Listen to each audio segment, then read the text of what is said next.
The life of a criminal is always thought to be a choice, a decision made by someone who wishes to take the easy road in life. Well, I should tell you there's nothing easy about it.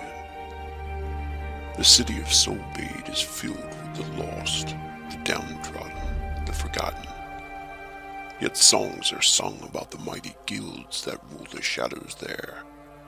The Silent Boot, the Blade Guilds, the Hut of Outcasts, and the Arcane Malefactorum are four houses known to reign over the underworld. Many will lie, steal, and kill just to get into one of the four guilds. And once you're in, many would kill to take your place. To rise from the ruin and the struggle, to be a guild member with a name and a reputation filled with fear and respect. However, everything comes with a price often paid in blood. Started. You want to do... Oh, I started mine. I started mine. Go, Rogue.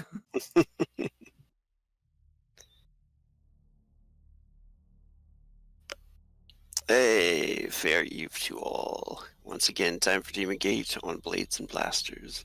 This is episode 10 of Blood Money. Thank you for joining us.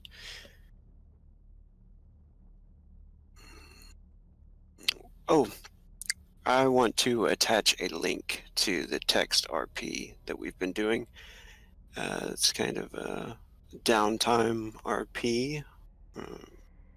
If anybody's into that, you can check out the link that we will leave for you.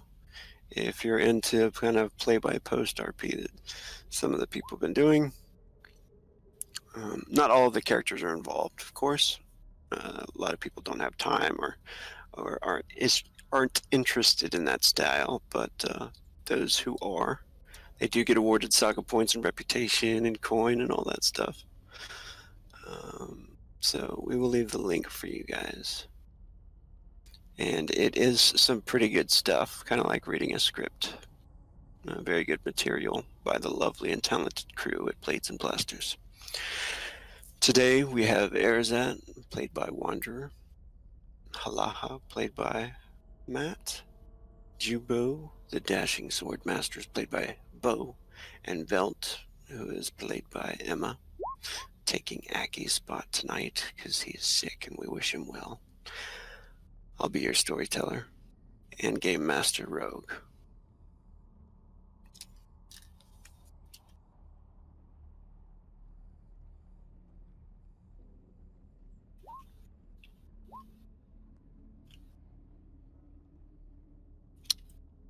Alright, does everybody have sight there? Mm-hmm. Yep.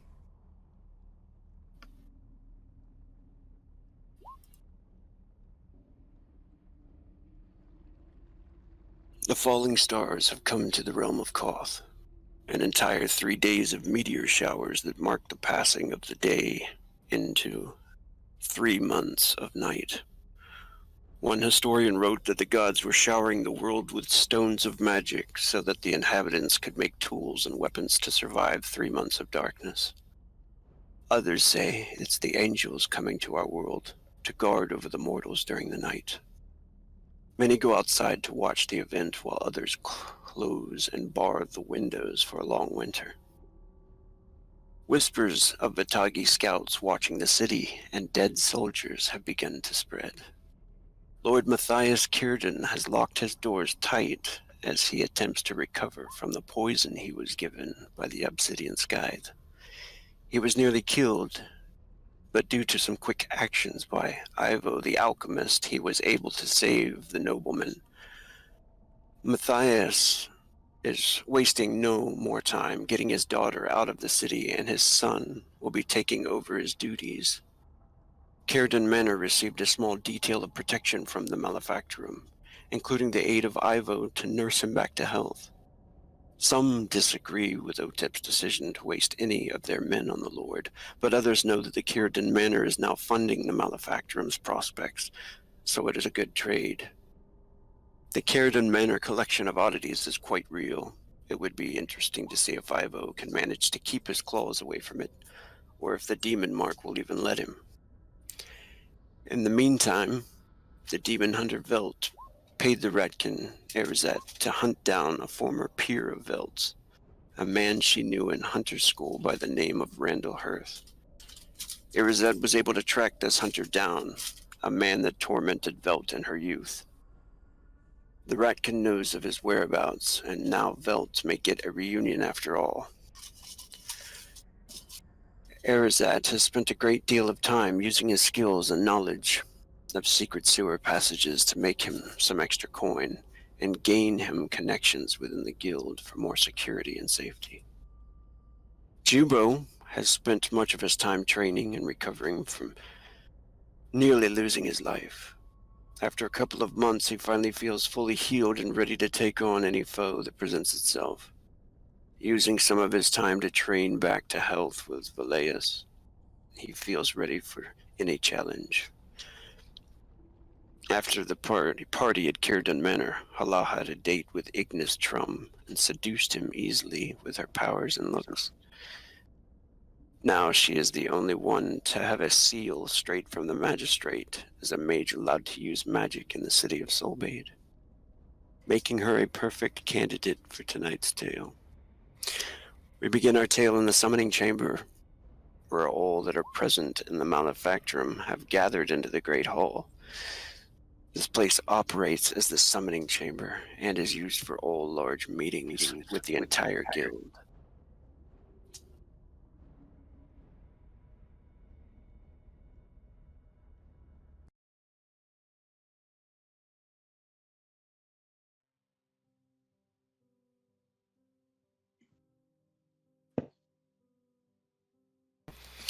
So the trial for these men, for those who haven't heard about this yet, that there's 2 men that were caught, where evidence was found about them selling information to our enemies, specifically the Obsidian Scythe. And we believe that the Malefactorum believes that these 2 are responsible for selling the secrets and the whereabouts of the headquarters.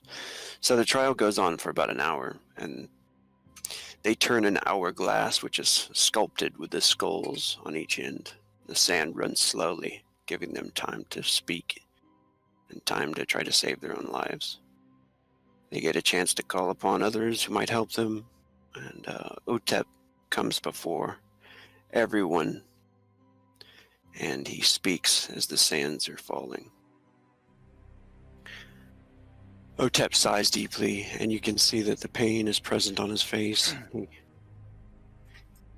He often walks the temple and carries an expression that's meant to grant hope, but he says, "This is a dark day indeed, which a day like this, I am not happy.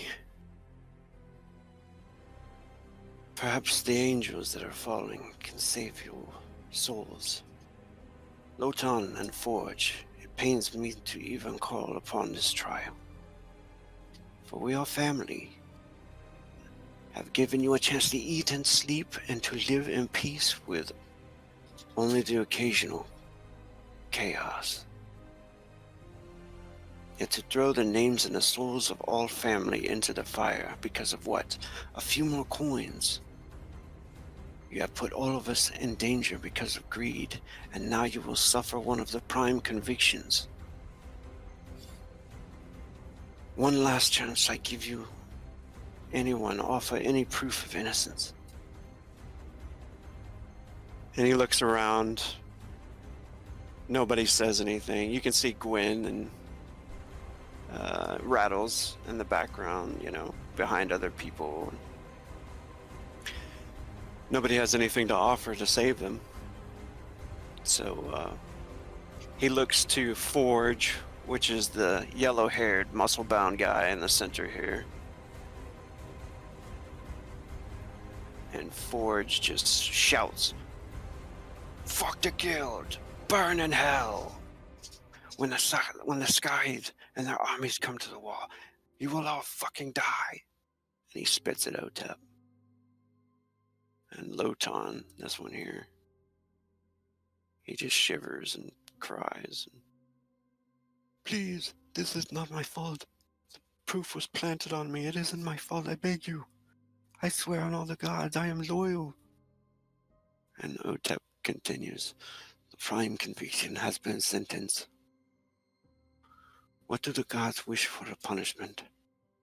And Yolor, the big ogre in the background, he spins a wheel with a skeleton attached to it, and it lands on something called the Tyrant's Kiss. So be it. Yolor pulls a lever. His huge gears start to turn, and the center of the circle opens up 4 different ways. This circle here is where Jubo, and Valeus fought many times, and they often practice, never really knowing that there's something underneath it. It opens up into this large pit, and these 2 men fall. And as they fall, everybody kind of rushes to the edge to see what's going on. And into the dark pit,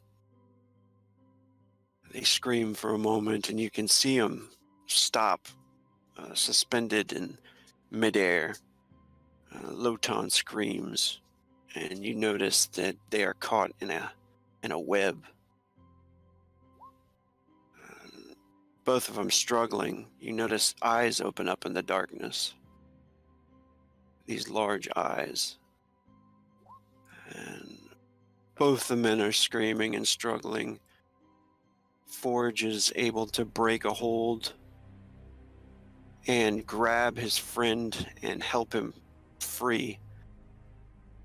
And the man breaks free, and Forge holds onto his hand for a second, and he says something to him that everybody hears. He says, I'll save a spot for you at the table. And then he lets his wiry friend fall into the darkness as the tyrant spider stabs its fangs into his legs. And Forge screams, blood-curdling shout of pain. Lotan disappears into darkness, and then the pit closes basically to the sounds of Forge screaming and the giant tyrant spider devouring him. And I'll let you guys do some RP here as the crowd starts to kind of dissipate after that. Halaha, she'd watched the entire sentencing. Of course, her thinking is that these indeed were the molds of the guild. She had been previously is agreed upon and tasked by her to go to Grass, and there were suspicions that he was the mole. She was to seduce him, convince him to tell her if he was any secrets that he might have had, but unfortunately he was not. There would normally be some bitterness to Halaha by this, that her efforts were for nothing. She did all that with Grass, there's nothing in it in the end for her.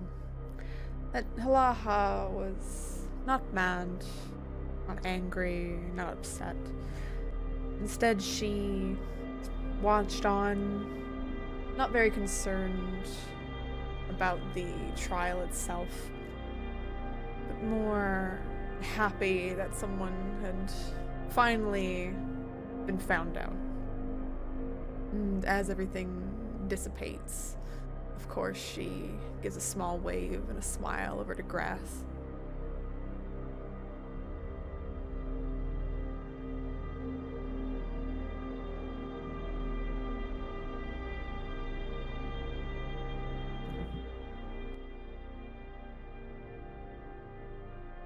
Velt was a bit behind the crowd that rushed towards the pit to see what was inside.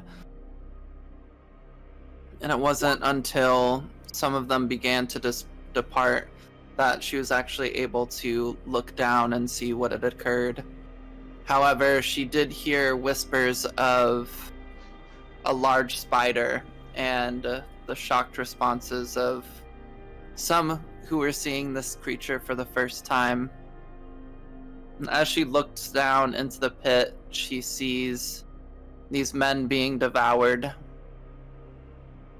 And she doesn't feel the need to witness any further.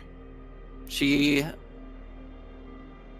never really understood the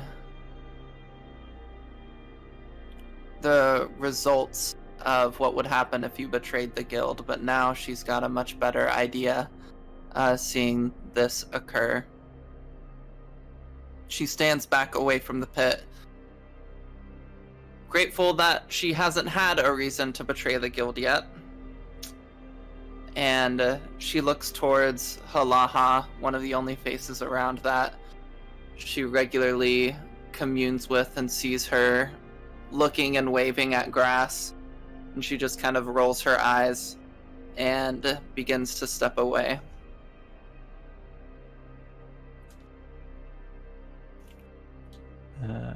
Erazat was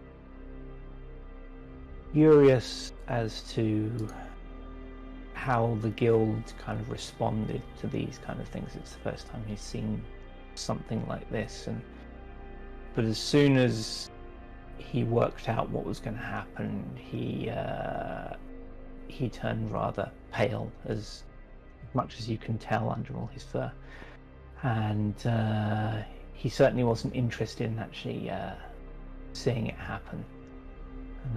Much as he appreciated that in a dangerous, violent world like this, the guild has to mete out swift punishment, he doesn't like seeing it done, because it reminds him that even this place where he's come for safety can be a very dangerous place. So as it happens in the crowds forward, he moves more to the back of the room and into the shadows.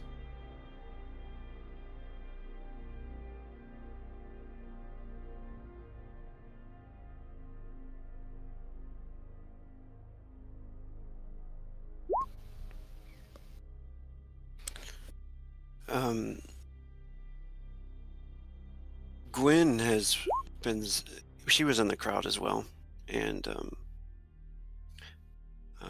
basically you might have caught her looking over towards Rattles, but just before, as everybody's dissipating and stuff, with kind of like a worried look on her face. And as they dissipate,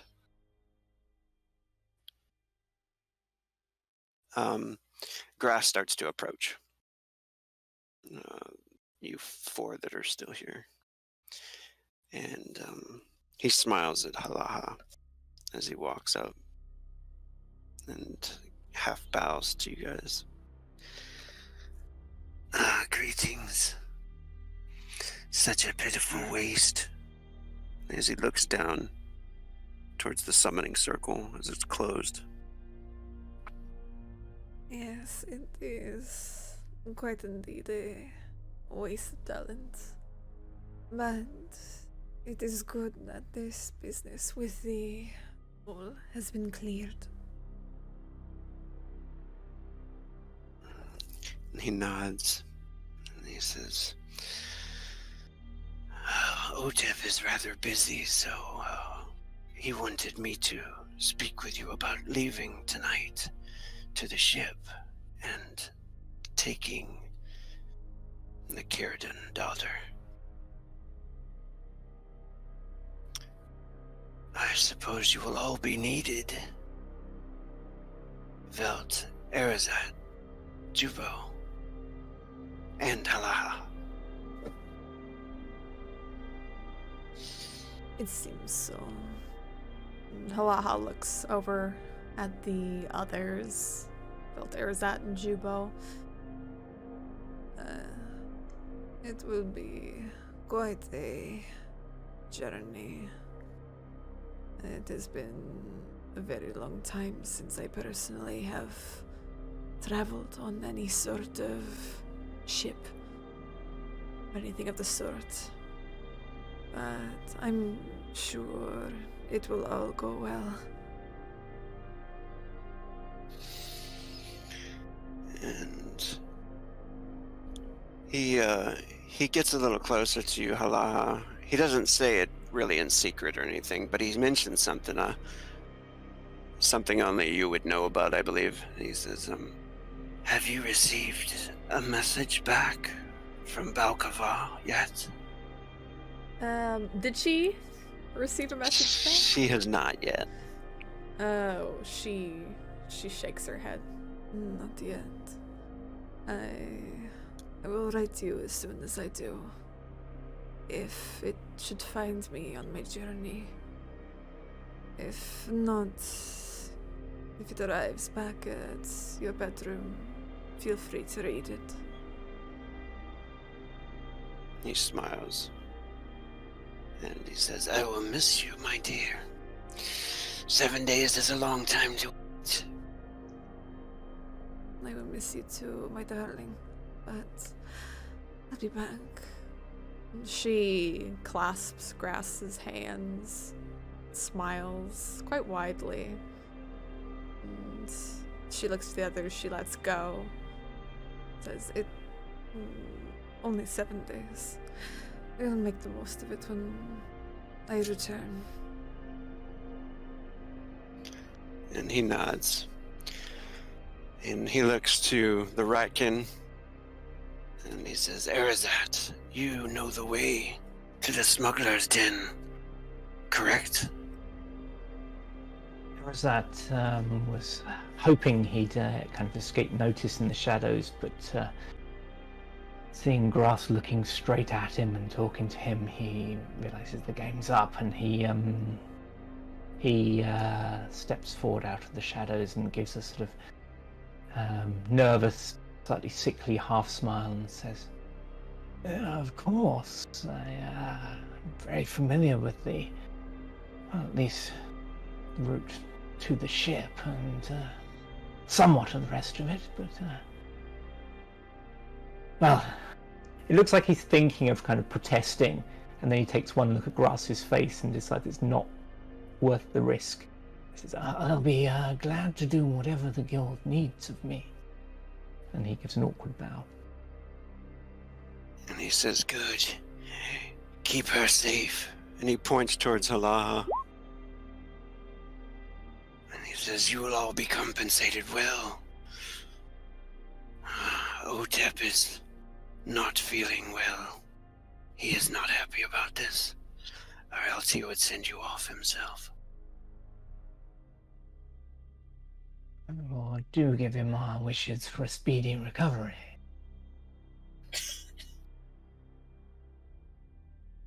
He nods. I'm not sure Grass knows about Velt's other endeavor yet. Would he know about that?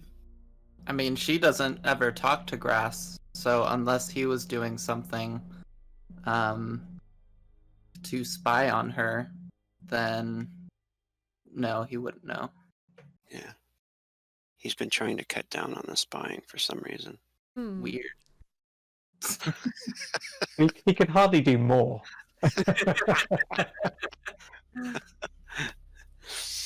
All right, so he bows and departs with a last stare at Halaha as he slinks into the shadows. Does anybody need to do anything else before they depart? I have a quick question. Mhm. How much would it be to put this thunder rune on my new sword?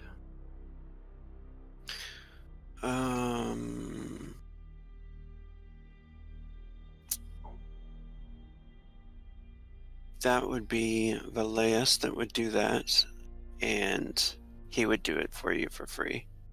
Oh, how nice. Because you're such good friends now, and he knocked you Sure. unconscious in the sword fight. We're best pals. So that would have been a good conversation. That would have been an interesting one anyway. If you did go to him, I mean, would you have gone to him to get it placed in there? I mean, he is the enchanter, so. Yeah, she would have. Okay. Yeah, so he would have placed it in there, and you would have done it probably before this because it takes a while to place it into a blade. Yeah. What kind of blade is it? It's the corrosive blade. Oh, okay. Yeah. Oh, that'd be cool. Yeah, so you can put that in there, and under bonus damage, you can add the damage in there. Yeah. Just change the name to whatever sounds cool. Awesome. Love it. Nice. So what is that? What was the rune? It's a thunder rune. So it'd be like a thunder corrosive blade or something. Corrosive thunder blade. Yeah, that's cool. All right. Does anybody need any other gear that they want to take for a sea voyage for 7 days? I assume that we're taking like rations and rope, and if there's an equivalent of water wings, we'll take them, or like a life jacket or something. Should take those. I don't know if she hasn't been on a boat in a very long time, but it's definitely been a while. Yeah, we'll get some pool noodles. She'll also ask Grass to keep an eye on Tevin and Polo. Ah, yes. You know. The undead minions will be safe. That's good. He'll place them in Darius's care. Oh. But he'll check on them. Because Darius will be down there all the time. That's fine then. Alright. And... Alright, so through the sewers. Arizet, what is your, you have a modifier for traveling to the smuggler's den, I believe? Oh, is that in my handout? In your handout. Let me find that. Smuggler's Den. I'll take you guys minus 30%. Minus 30%. So normally, journey will be up here. I don't know if you guys can see.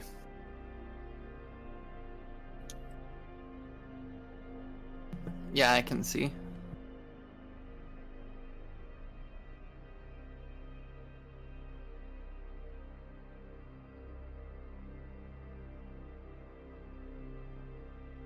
Alright.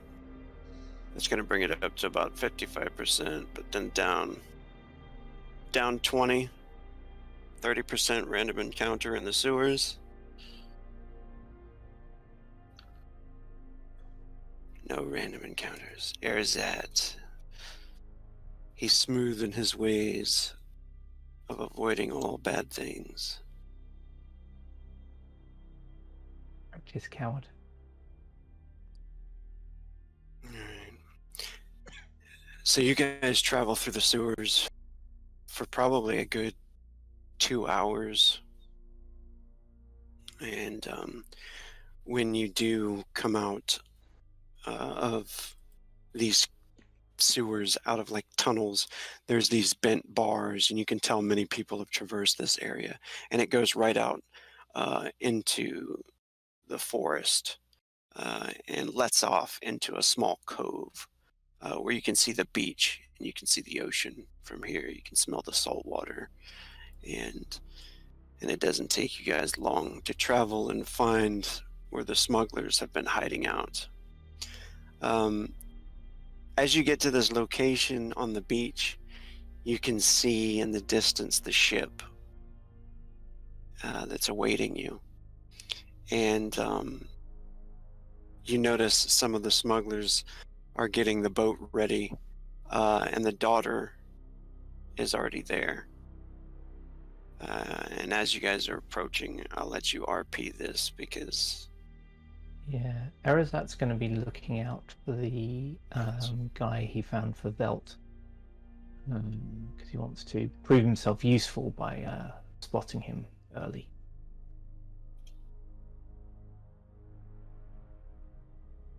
Yeah, go ahead and make a perception check.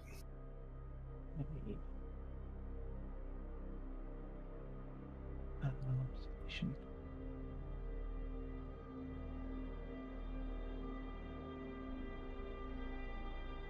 Ten. Yes, you do notice him. Let me place you guys here. As you guys are coming through the trees and looking out onto the beach, you notice him out by the boat, and he's with several other men and one woman. One of them is speaking to Farrah Caerdunn as she's waiting out by the boat. And they seem to be waiting on you guys, so you guys can go ahead and head up there however you like. Erizat will, as he's right next to Velt, he will say, "Oh, there you are. I told you he was working with the smugglers. I see him over there." And points him out. Yeah, as Erzat points him out to Velt, it's kind of like one of those time slows moments as she sees this familiar figure that she has so much hatred and contempt for. Imagine like the Kill Bill theme kind of going off a bit as she just like stares him down. But after a moment of bracing herself, she's going to pull a cloth mask over her face, just to make her a little bit more inconspicuous to him, and hopefully not stand out.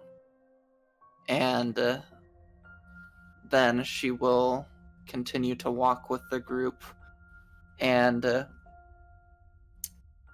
to some it may be obvious, but her heart is beating very fast in anticipation of what is to come shortly.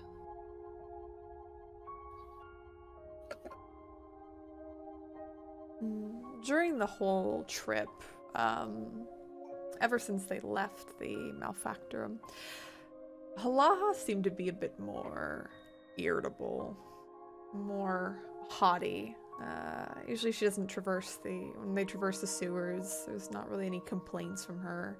Maybe the odd upturn of the nose, but it was a majority of the time that Halaha had complained about being in the sewers, saying that it was beneath her.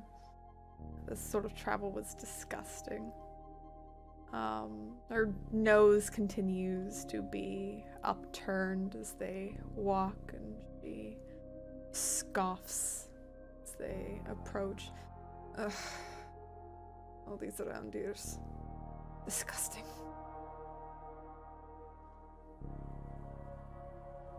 It was not a fragrant trip here to the coast, Halaha, but you made it in one piece and undiscovered, I think. I don't ask for your remarks, Jubo. Did I? Oh, I pardon, mistress.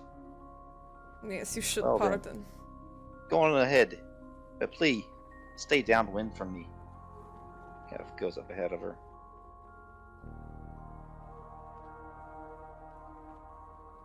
Erizat is looking between the group, between Velt, who's fallen quite far behind, and Laha and Jubo, who appear to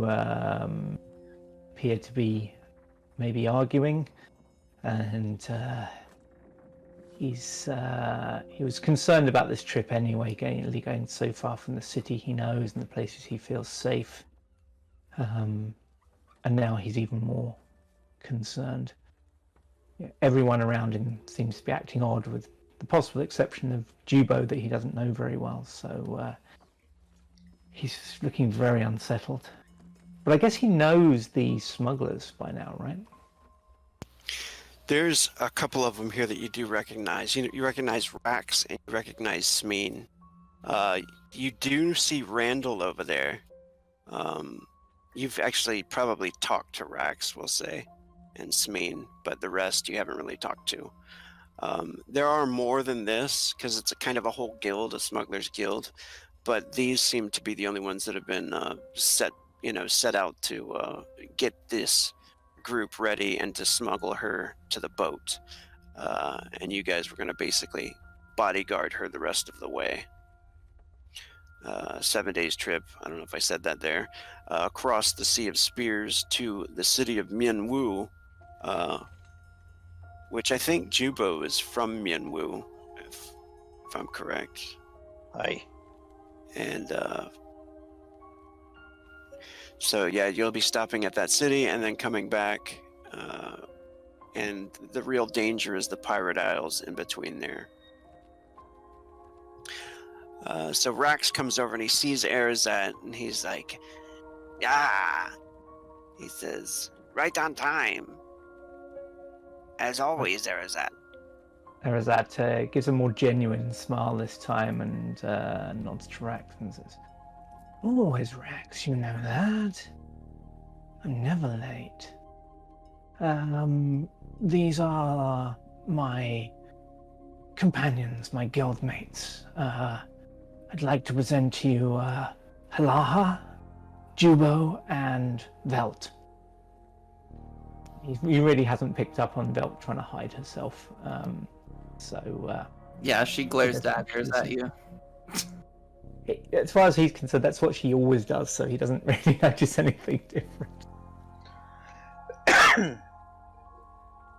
He generally isn't trying to wind her up. He's just very unaware of what she's up to.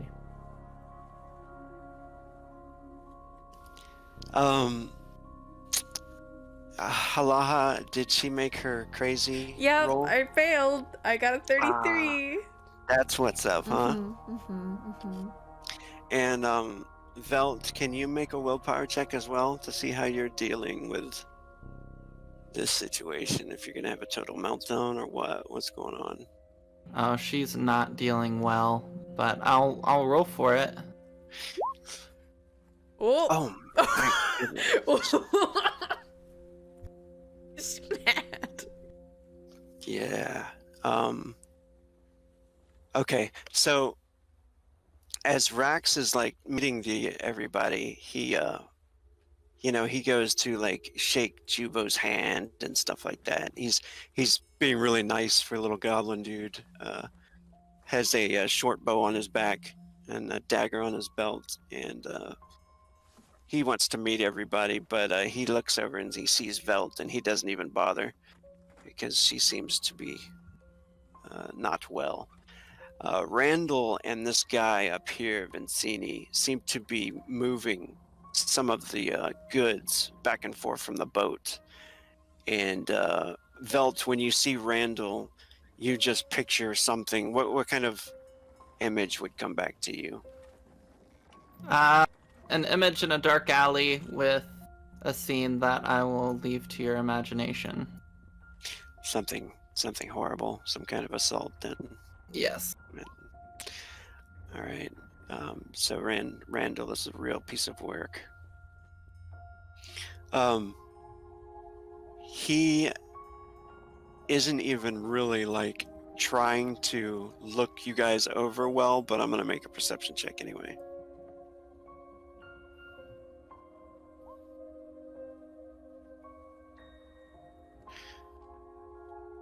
And you're trying to hide? Velt's hiding her face to maybe not make it so obvious that it's her. But in this moment, especially with how badly she failed her willpower check, she's just... the world is like dark to her except for her vision on Randall, and she is just clearly very focused on him. Okay, he does take notice of her then. And he just looks at her for a moment as he's passing some goods over to this guy Gout, and then he doesn't say anything, but he just notices her looking at him for a moment, or just giving him the stare. And then he goes back over to grab another box or a crate. And then you can tell he's like looking over at you every once in a while. What do the rest of you guys want to do? Alaha looks to the group of smugglers. How loaded up is the boat right now? It's about ready to go. Yeah, there's still a few boxes, right? That are just kind of. Yeah. Yeah, she frowns and puts hands on her hips. I was under the impression that this would be done by the time that we came. Why are we still waiting? Erazat will whisper to Rax. She's a funny one, but she's very dangerous. So, I'd advise you all to humor her, spread the word.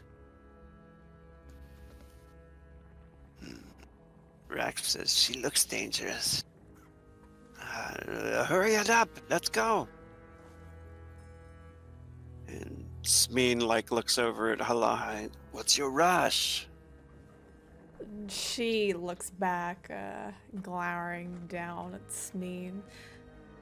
I'm sorry. Did I say you could talk to me? What's your name?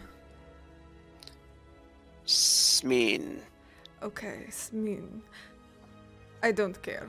Just get this done. You notice Farrah looks at you with her usual disdain, and but this time she does kind of nod to you. I think she realizes she's going to be stuck with you on a ship for a little while, so.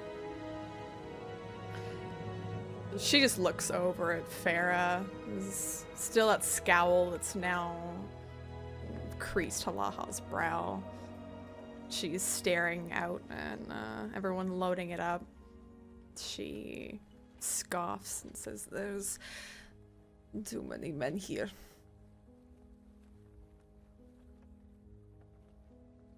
This woman over here is like, tell me about it. At least there's you.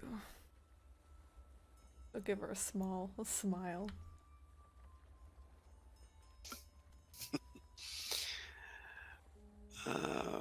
Randall starts to look at her now as she's getting close to him. That's seems to be keeping his eyes from Velt for the moment, as he is looking her up and down.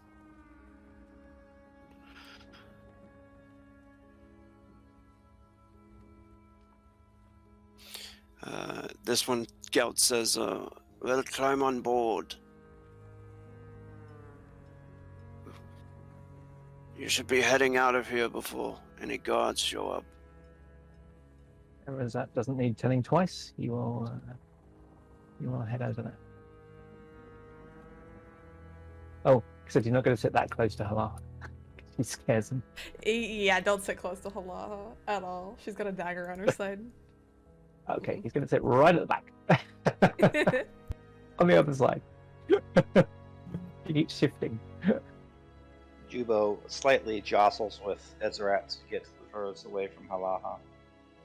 And gingerly steps into the boat, definitely sits down and gathers his pantoons about his boots.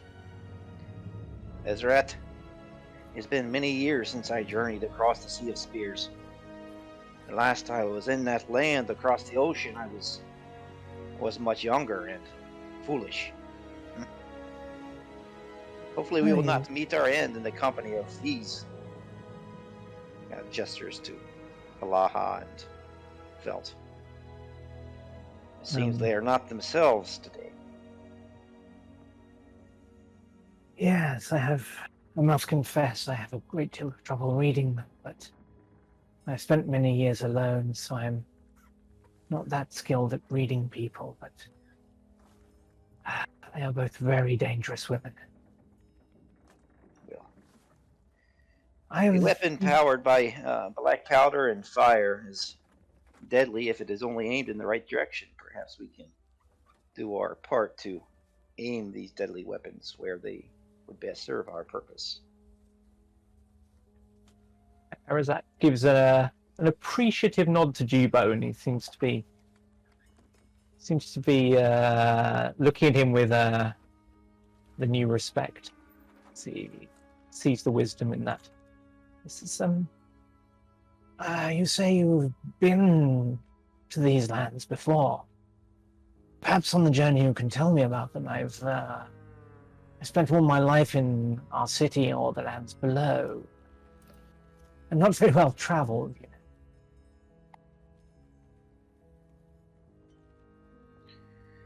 know. Oh, my land from across the ocean is not much different than others. Myen Wu is beautiful, no doubt, filled with people not like this place, but there are cutthroats, there are bandits, there are those who would as soon stab you in the gut as give you a crust of bread.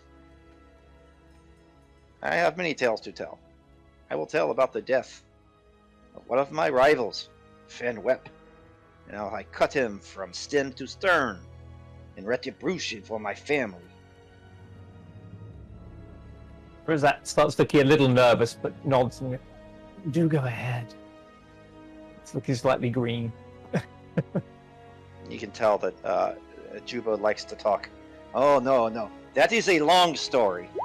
Not suitable dinghy ride out to our main craft. Ah, very well. Well, we have a week. I'm sure we'll have plenty of time. He looks around at the smuggler. Yes. Oh, don't wait for us. Please do cast off. Alright, you notice Randall puts in the last crate, and he's staring at Velt when he does. And he says, You look familiar. What's your name? She looks towards him, turning around from her seat beside Halaha, and kind of glaring at him in the eyes. My name's Fuck Off. All of a sudden, slightly rocking the boat in his haste, Arazat is right there, and he's kind of almost up in Randall's face, just because he's so eager to get between them. And he sort of says, Randall, I think we met before. Arazat, great to see you again. How are you, old boy? He says, I remember you. Yes. I told you I could sense demons, right? Yes, fascinating talent. Very useful. I'm glad we got you along. Please, sit down here and talk to Jubo and I about your talents. We'd be glad to hear all about it. Don't worry about those ladies. They're not in the best of temper after the route I brought us on. And he bows to Halaha and Velt. The movement is practiced, but his expression is, he looks awkward nonetheless. And he starts trying to indicate, trying to sort of usher Randall politely towards their end of the boat without actually actually physically pushing him or anything. He's trying to kind of beckon him that way. You notice Smeen comes up and he's got his hand on his hilt when he does, and he says something to Randall. You sense something? And he starts to look over at the ladies, and Randall's looks over to you, Arazat, and he says, "You know that's a Vatagi, right?" And he motions his head to Velt. He's obviously remembers her now. It's a valued member of my guild you are referring to there, sir. I know little of her heritage, but I will say that it would be very unwise to make any hostile moves in her direction. We are dealing with politics here. He gives a sort of toothy, apologetic smile to Randall. And go ahead and make a charisma check. There's that. Okay.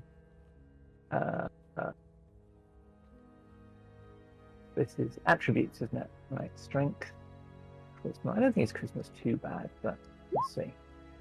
Yeah. That's not bad.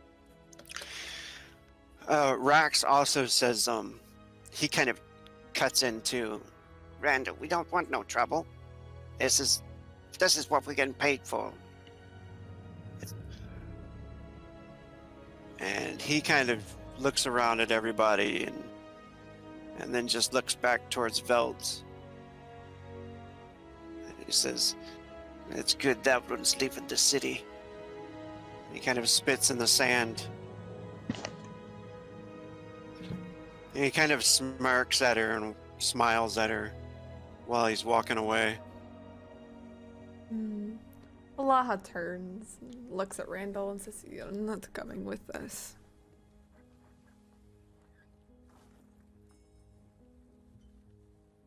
Or are you just staying here? No, I'm staying here. And Alaha turns her gaze to Velt, cocks an eyebrow. Velt has had her back turned to him since telling him to fuck off. But as you turn back to her, you can just see her seething. Her hand is on her blade, and you can tell she's trying to remain composed in this moment, but is very obviously failing. Erazat is terrible at reading social cues, but he's very good at sensing imminent violence. And he sort of looks forward and immediately, and with some nervousness in his voice, he says to Rax, Rax, old boy, I think we need to cast off. Now, please? Thank you. Let's get going. Halaha holds up a finger. Before we go, it seems like there's two people who have an issue with one another. If there are such tensions between both the smugglers and our guild, certain things should be sorted out, shouldn't they? There's a wicked smile that grows on Halaha's face. She looks towards Randall.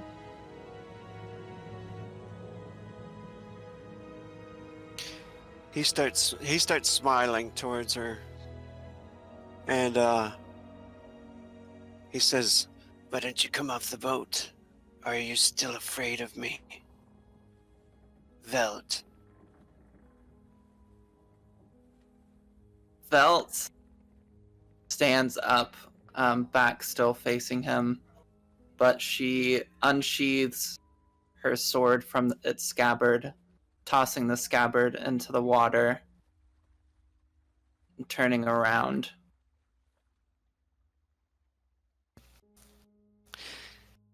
Randall starts to back up and pull his blade. Erazat will turn around to all the smugglers and say, I think this is really a personal matter. Please don't read into it anything about the relations between your organization and ours. As Halah said, a purely personal matter of tension that needs to be resolved. Yes, if anyone tries to interfere with the two, I'll rip your cock off and shove it down your throat. Take the lady at her word. She can do it too. What's left I'll feed to the fish after I spill your entrails out onto this beach. He will, but don't worry. I'll do it with my mouth.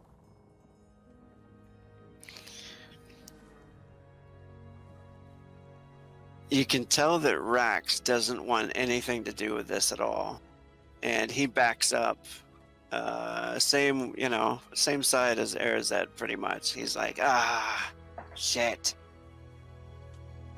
These 4 that are over here seem, of course, very shaky.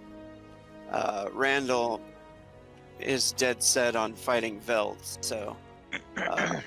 And Velt is the same. Yeah. So these guys are cautious over here. Gouge, Smeen, and Hedge look kind of dangerous. Vincini is kind of holding his hands up and backing away towards the goods and or the empty crates. Kalma is smiling and leaning up against the poles. So I think it's just right now it might just be Randall and Velt fighting. Yes. So let's roll that inish. Velt's likely gonna lose. I didn't think this was gonna help. I'm so sorry. But that's fine. Allah has to instigate. Fight.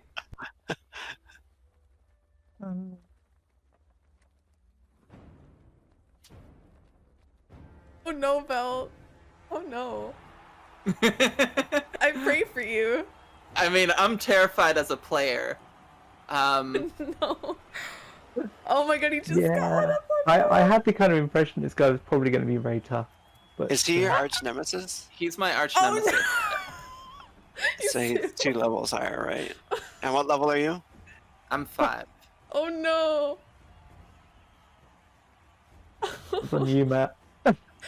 Well, the rat boy and I can't help. I mean, you can. Wouldn't if I could. I'm too I'll make scared. a couple of adjustments here. Make sure they're right. He loses health. He's nerfed. Yeah. Get nerfed. Yeah, he did a little bit of lose a health there. This one. I want to make sure his frenzy is right too.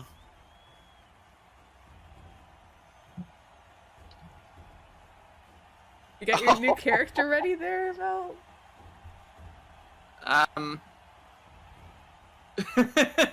I'll make one before the next time I'm in a session. Oh. His frenzy went down. This is where the session ends. It's just gonna be this fight. Yeah, good luck on the rest of the mission, guys. Sorry. All We'll right. take Randall with Completely us. It's advanced. okay. You just play Randall. Oh, God, that's messed up. No, you should play Smeen. Yeah, or Kalma. It's all good.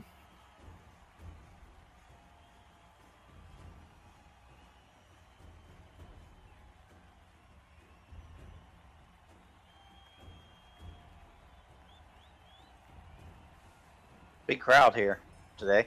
Huge. And in this corner, we have the Big crowd here Mikagi. today at the Sands Coliseum. Luckily, she got some practice of battling with the crowd watching recently, The sun is out and the tide is high for today's showdown. and she is not paying much attention to the crowd anyway. So There are some who think the sand kind of surface will favor Randall, but Belt's been practicing. Yeah, I don't like sand. It's coarse and rough and irritating. Gets everywhere. it's everywhere. Randall comes in quick, yelling, and he just comes in with a heavy attack. Love it.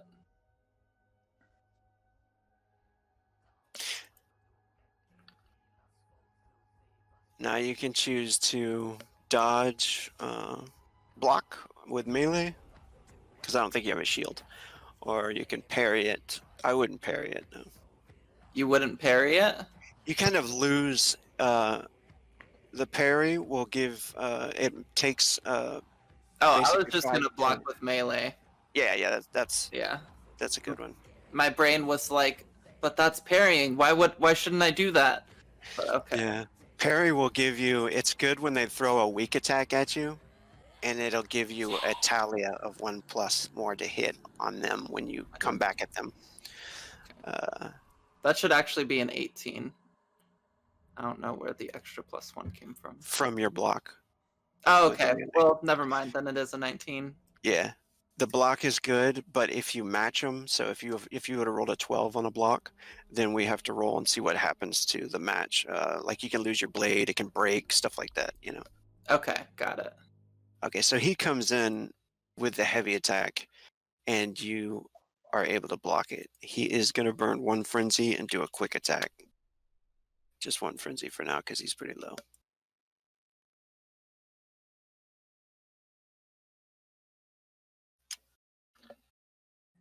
Ooh, that's a better one. Oh, That one makes it through. You've got an armor though of 13.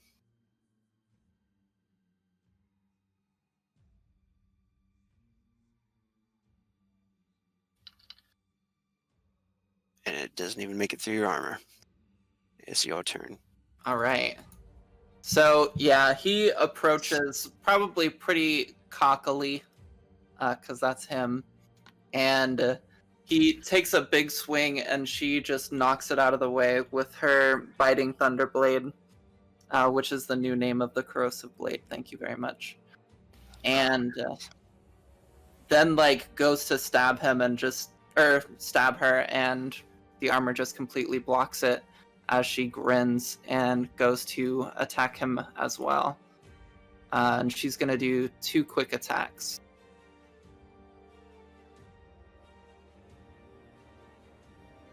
Let's see, that's the one.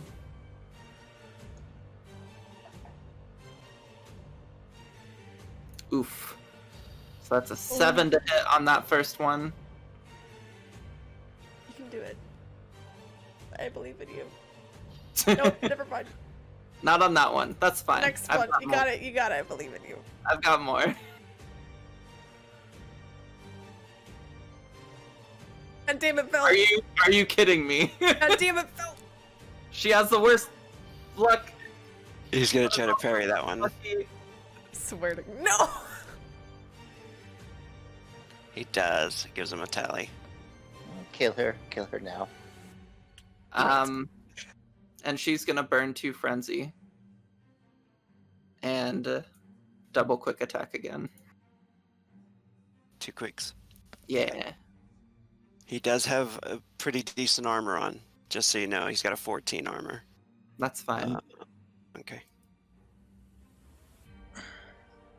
He's toughness too. We're moving up. We're moving up. Slowly but surely.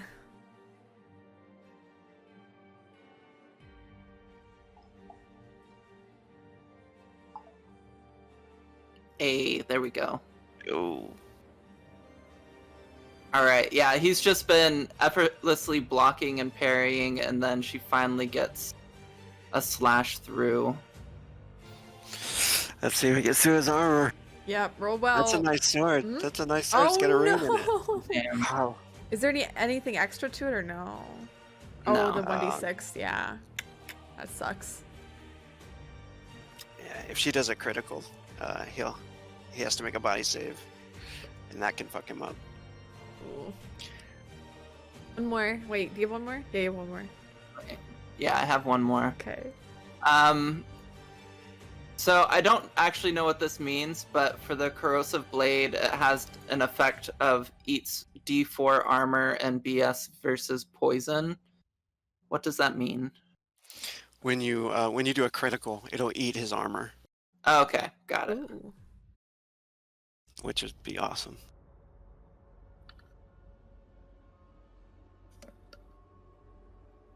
Another one. Oh, another 18. Because that would degrade his armor, and that would be super cool. Yeah, buddy. All right. You're hit. Just get some good damage in there.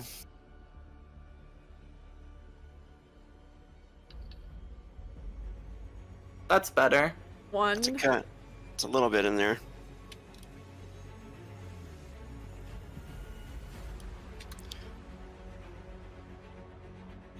He takes a nick in there through his armor. He's going to come back with a heavy. All right.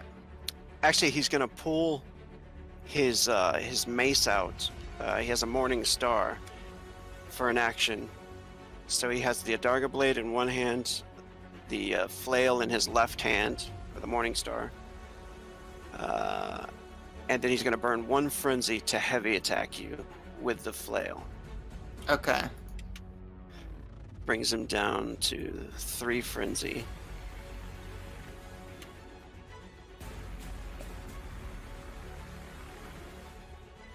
I don't know why I just told you that, but Spoilers. seems more exciting, I guess. Helpful to know. 16. 17. Oh, nice block. And then he's going to use that extra tally.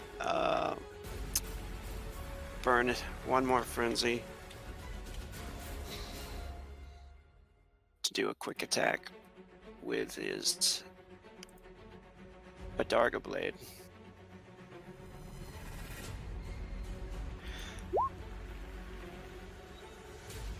God damn it! Stop rolling high. 16. The other gents are still kind of shifty right now. I think.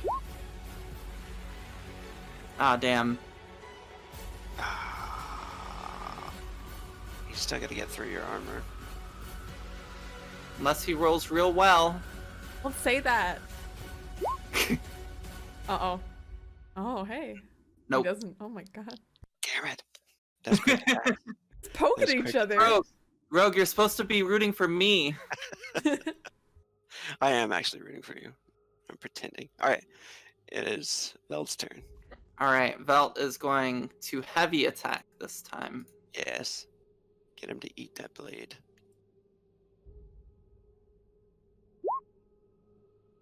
Oh my god. Oh. Uh-oh. my god. Oh no. Humble. Shit. You roll this shit dodge. Alright. Go ahead and hit the melee button there. Yep. Oh.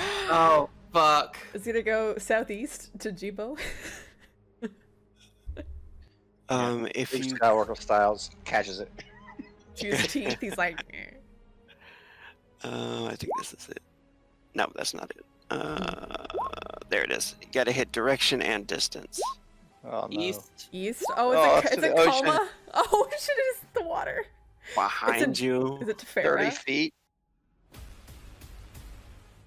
It's in the Arizat. On the boat right there, next to Arizat. Clanks to the floor of the boat. So he probably hits your blade with his Morning Star or something, or what happens there? Yeah, so she... After all these small attacks that are happening, and after being able to dodge his flail, she tries to return a heavy attack, which she's not used to doing. Typically, she does a lot of quick attacks. And so she goes to wind up and is just way too obvious about it. And so as she brings the sword down, he flings his flail up, and it gets kind of like caught with the sword, completely knocking it out of her arm. But she does have a talent where it doesn't take an action to unsheath my sword.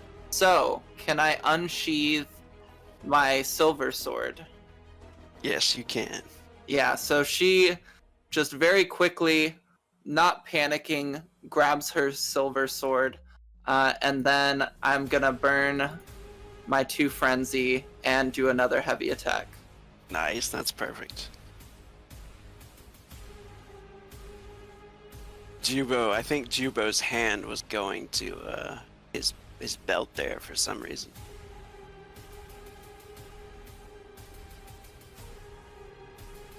You see Jubo. Jubo is already smiling, and he gives the nod. She pulls out her sword. His hand eases back away from his belt.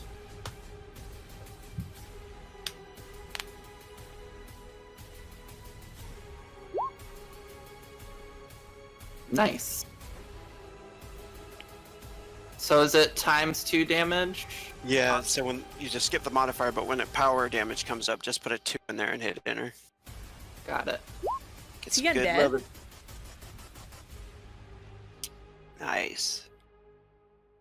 Wait, he's undead? He a demon? No, she did a heavy attack. Oh, for some reason, I'm just like, wait, what? Irony, the demon hunter's a demon. Well, I mean, Vel. It's practically Velt's existence. Yeah. That was a nice hit. True, yeah. Yeah, so he has this like cocky smirk on his face as he disarms her, but then she quickly grabs her silver longsword from her back and slashes it forward, hitting his shoulder. And then she kicks back and just kind of prepares for the next attack. After that one, like, yeah, you can see the shock on his face, his blood, and he just gets pissed, you know, he just gets enraged, and he comes in with a heavy attack with his Morning Star.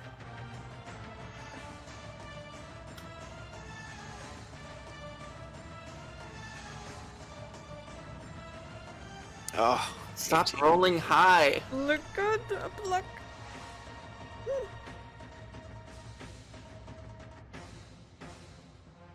I have a feeling the Morning Star is going to be a lot of damage. That's a lot of damage. Oh, I forgot the 2. Oh, 20? hey! It's only 20. So it's only 6 damage. Okay. A mere scratch. Yeah. A mere scratch. Yeah, So only I 6 take- damage. Alright. Still in the fight. He does have 2 frenzy left. Use it now? Or... Good question. You demon hunters got no abilities versus normies. Nope.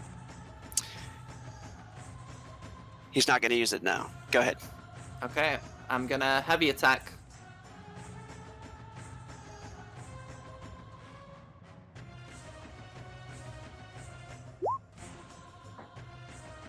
God damn it. Are you out of frenzy? Yeah. Oh, he's going to try to parry this. Roll a 1. Roll a 1. This bitch has not been rolling like bad at all. He's the opposite of Vel. Oh. Okay. All right. It's Randall's turn. He comes back after parrying that attack, and he is going to try a heavy attack with the Adarga Blade. And he's going to add that tally to it, which is going to give him an extra +1 to hit it.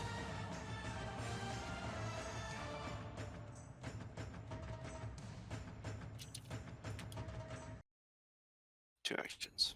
Go. They're just flailing at each other.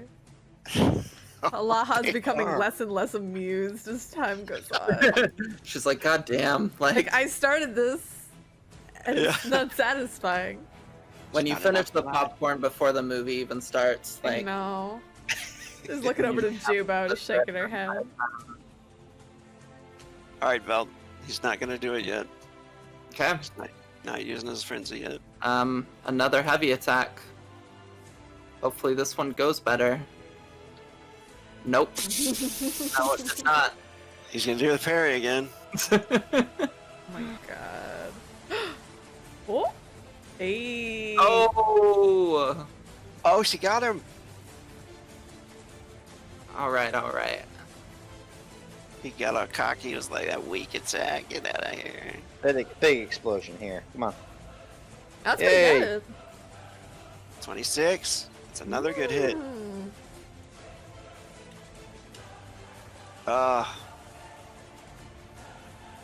He's looking hurt now. It still didn't knock him to the ground. But what does that look like? Yeah, so he's getting cocky, not really taking her very seriously now that he's getting more and more hits in and deflecting more of her attacks.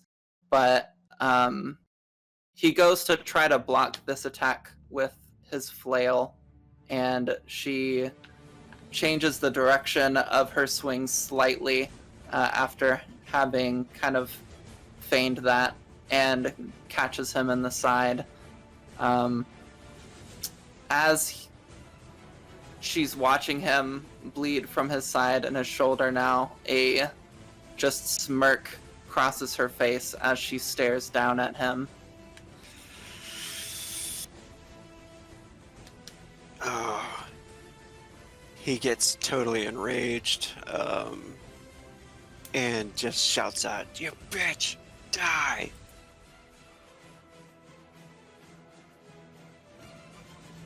Heavy attack with the Morning Star. I thought that was a 1. I did too. Aw. Oh.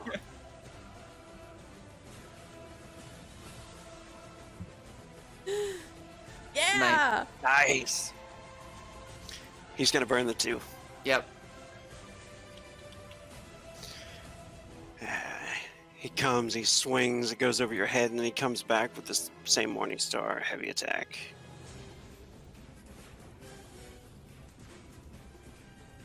Oh my god. He's flailing. Weak. Oh, not attack. You can try to parry this one and get that extra +1 if you want. No. Okay. Because I don't think she gets her +2 bonuses for swords if she parries, right? Well, she'll get a -1 on her parry to roll to defend, but then when you come back at him, you get a +1 to attack him. Oh, I'm good. I'll just Okay. block normally. I don't want to get greedy.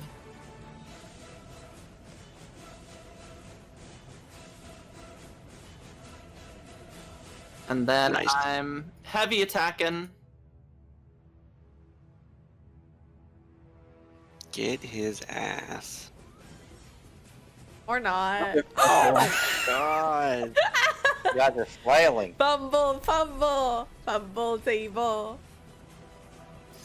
Oh. Crap. Oh, I got stuck in the sand. Yeah, Or a that's box. about it. Yeah. The boat. Yeah, it could be Jubo's the leg.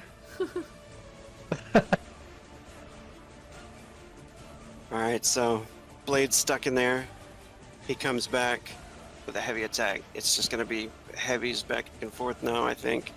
Yeah. You Oh no. bitch. This is the Not worst like time. this. Not like this. Not like this. Okay, so I can't block with my swords anymore. No, we gotta dodge this roll. It's gonna have to be a dodge. Yeah. Which I'm not good at. Oh. Are you still holding your sword like dodge? And I don't know if we can pull it out next turn. Oh no. I'm alive next turn. Oh. You know, I said that jokingly, Rogue. 43. You're still technically alive, right? You're still up. Yeah, I'm still up, Oh, technically. I want to roll for initiative.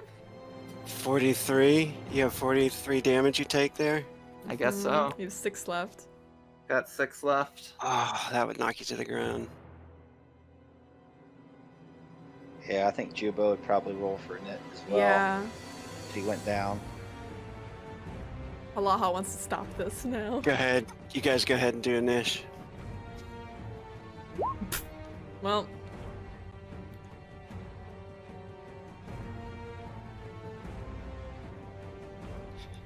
God, we're slow.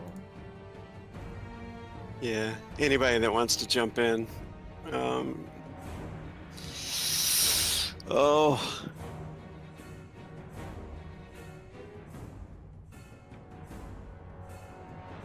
I might as well roll them.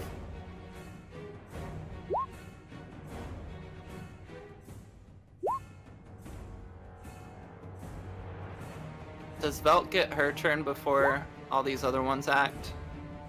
Yeah, you would. Okay. This is like the end of the turn. We're jumping in probably next turn, right? Yeah. So we'll say Randall. He just went. Velt, it's your turn. Velt's gonna stand and pull her sword out. I'll say the wound really hit into your left arm, or your torso. What? The left arm and torso. And what is Velt doing? She's standing and pulling her sword out of the boat. Okay. So it takes one action to pull it out. What do I Wait, need you have to roll the for this? quick blade though. I do, but it's stuck in a boat, right? Go ahead and make your strength check. It's not gonna be good.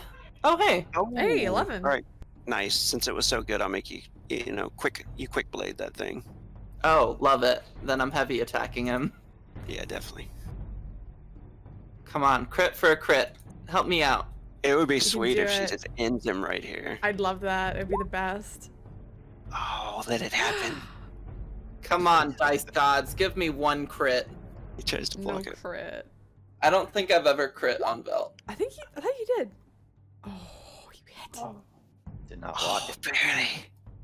Got his ass. Yeah. Maybe crit. Maybe 2 power. Maybe you got it. Maybe you'll do like 84 damage. 46! Hey! But he doesn't have armor. Minus 16, so it's Oh a 50. God, his armor is saving him. It's a 50. Shit. Oh, they're both That was so hurt. close. Oh, His armor is 14. Fucking saved 16 him. altogether because he has toughness 2. So That knocks him down. You're up now. Yeah. He's on the ground now. Okay, what happened? Yeah, so she stands up as everybody else starts to move. Very quickly, just pulling her sword with all of her rage she has towards Randall. All of the feelings of an inadequacy and just bullying and hatred and vitriol that she has towards this man for all the things he did to her. She quickly pulls her sword out of the boat and just delivers an incredibly heavy, upper swing across his torso. Nice, and he falls back, stumbles back, lands on his back in the sand. And Halaha, what do you want to do? Halaz is not next. It's actually Smeen, unless Smeen's just kicking it about. I'm gonna actually let. Oh, okay. Yeah, because Jubo I'm like last. Well, not last. Okay, I'm gonna let you Jubo. guys go because. Let's see here. Yeah, go ahead, Jubo. he's kind of helpless on the ground there. Jubo kind of leaps out of the boat. Hopefully he can get to behind Randall with great leaps. Quickly his blade is in his hand and kind of pointed down towards Randall, not striking a coup de grace, but instead kind of looking at Velt and Halaha. He says, "There is obviously much here that I do not understand. I would hesitate to steal your kill and rob you of this soul that may be rightfully yours. But with a word, I will open up his throat."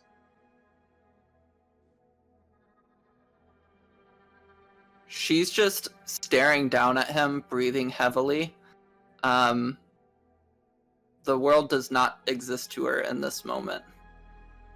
But how are the rest of these people reacting that are from Randall's crew?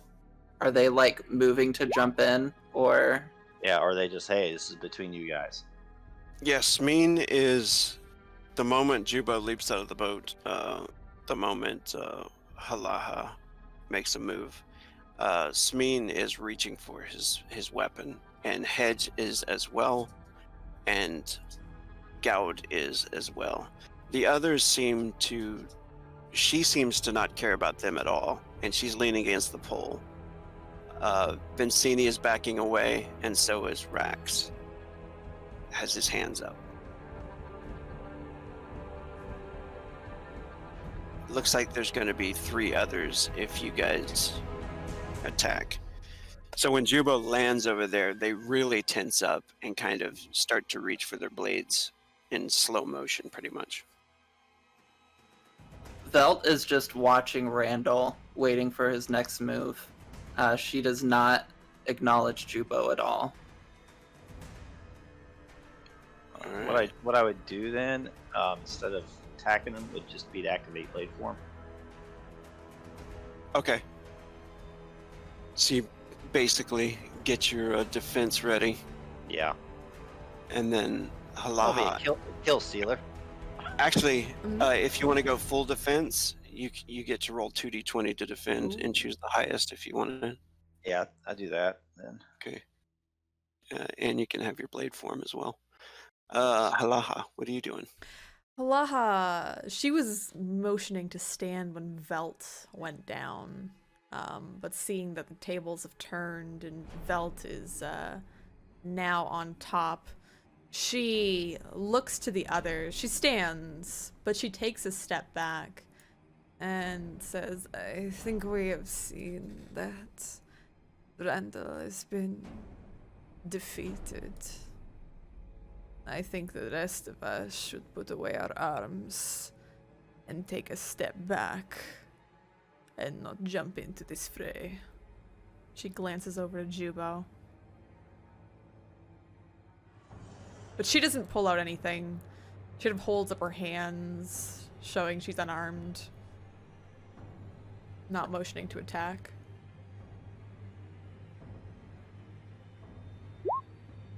Yeah, Jubo looks at the others. He just verbally kind of says, "You hear the woman? You have not seen what she can do." He walks back very slowly, still keeping his blade pointed at Randall.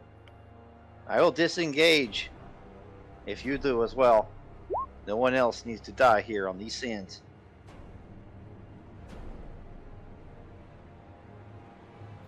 Smeen continues to... Actually, he pulls his weapon, but he stands there and doesn't attack. Gaud continues to hold his hand on his weapon. Hedge as well. Smeen... Oh, actually, Hedge is the only one that pulls his weapon. The other 2 stand there with their hands on their weapons. Randall's turn. Yeah, what's Randall doing? He is going to try to kill you. Yep, of course. Ah, damn it. Wait, let's see. If he wasn't gonna do anything, Velt was still gonna try to kill him, so it's only fair. Oh, it is, it is.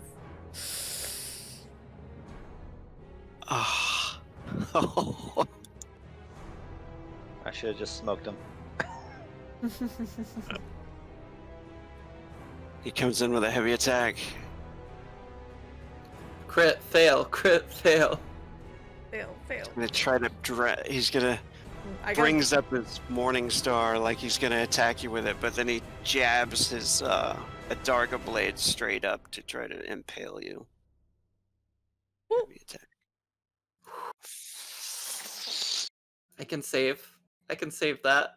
You can do it. We believe in you.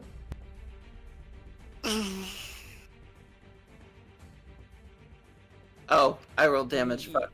My bad. My Well bad. done, well done. That's damage. That's damage, not defense. I'm just so anxious. Yay! Oh, thank Yeah. God. Oh, beautiful block. Yeah, she in this moment remembers what she learned from Veleus, and that she shouldn't be watching his eyes. She should be watching like his body and where everything is moving. And so as he feigns with the Morning Star, she notices his arm with his sword kind of moving to attack, and she very quickly backs up and blocks it from the side, and then is going to try to heavy attack him. Come on, Velt. Come on.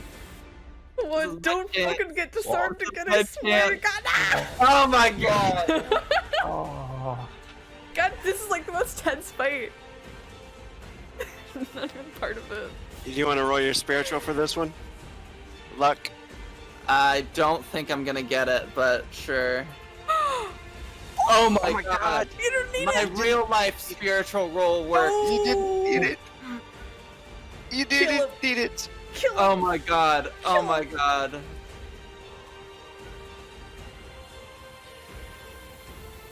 Power 2. Oh. Where's the roll? Where's the roll? Damage the cold blade.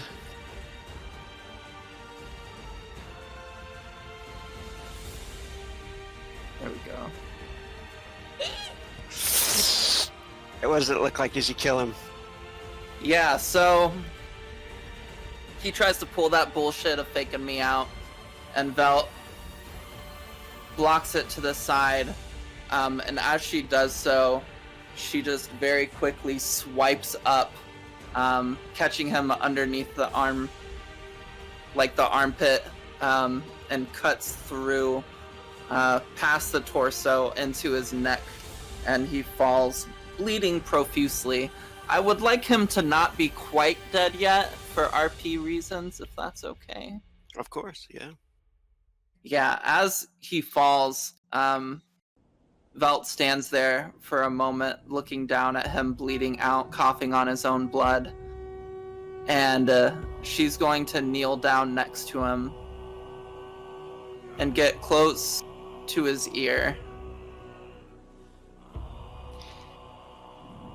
His eyes are filled with both like shock and fear as he's coughing out his lifeblood. I just need you to know, after all you've done to me, I'm better than you. And you see that woman over there? She kind of like gestures back to Halaha, not really caring that he probably can't see her. But she whispers again, we're gonna fucking turn you into a zombie. And your life will be as a monster. Like you so desperately tried to make me. And then she'll stand and stab into his chest.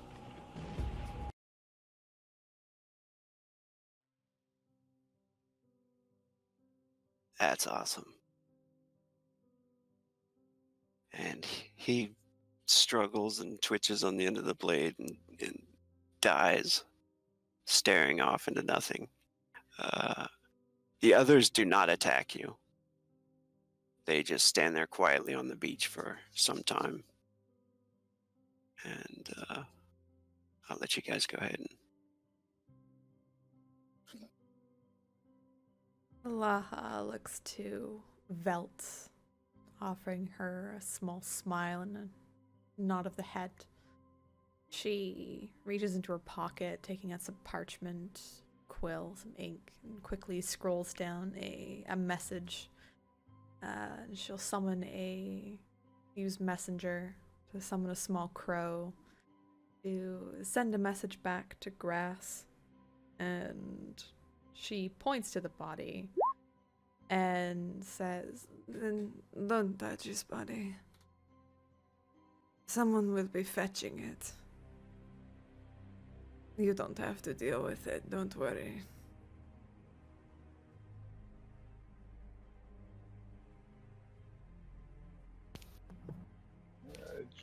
Jubo kind of brings his sword to Smeen and Gal and Hedge, and then finally, slowly, shing, puts it back in his scabbard, and kind of backs away towards the boat. Work is done here. Halaha.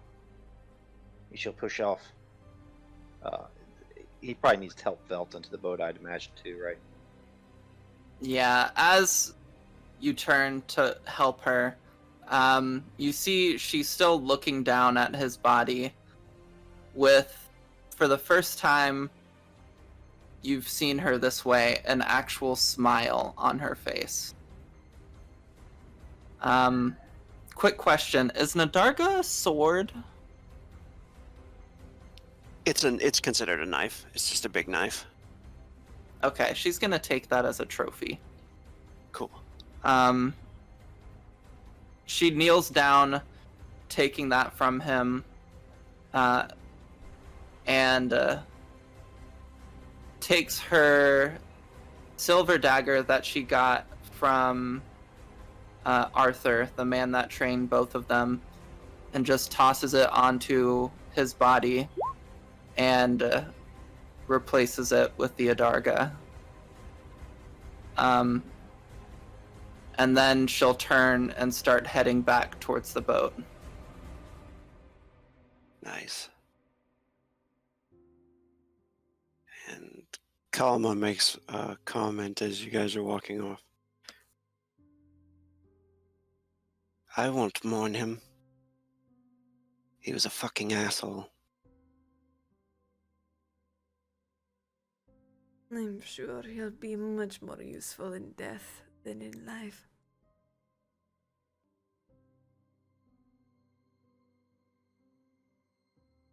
I'll leave that to you. And Velt's gonna sit down, bleeding pretty heavily at this point now that her adrenaline has calmed down and she's kind of like actually realized how much she was hurt. She just kind of sits on the back of the boat and is just gonna kind of like rest for the boat ride.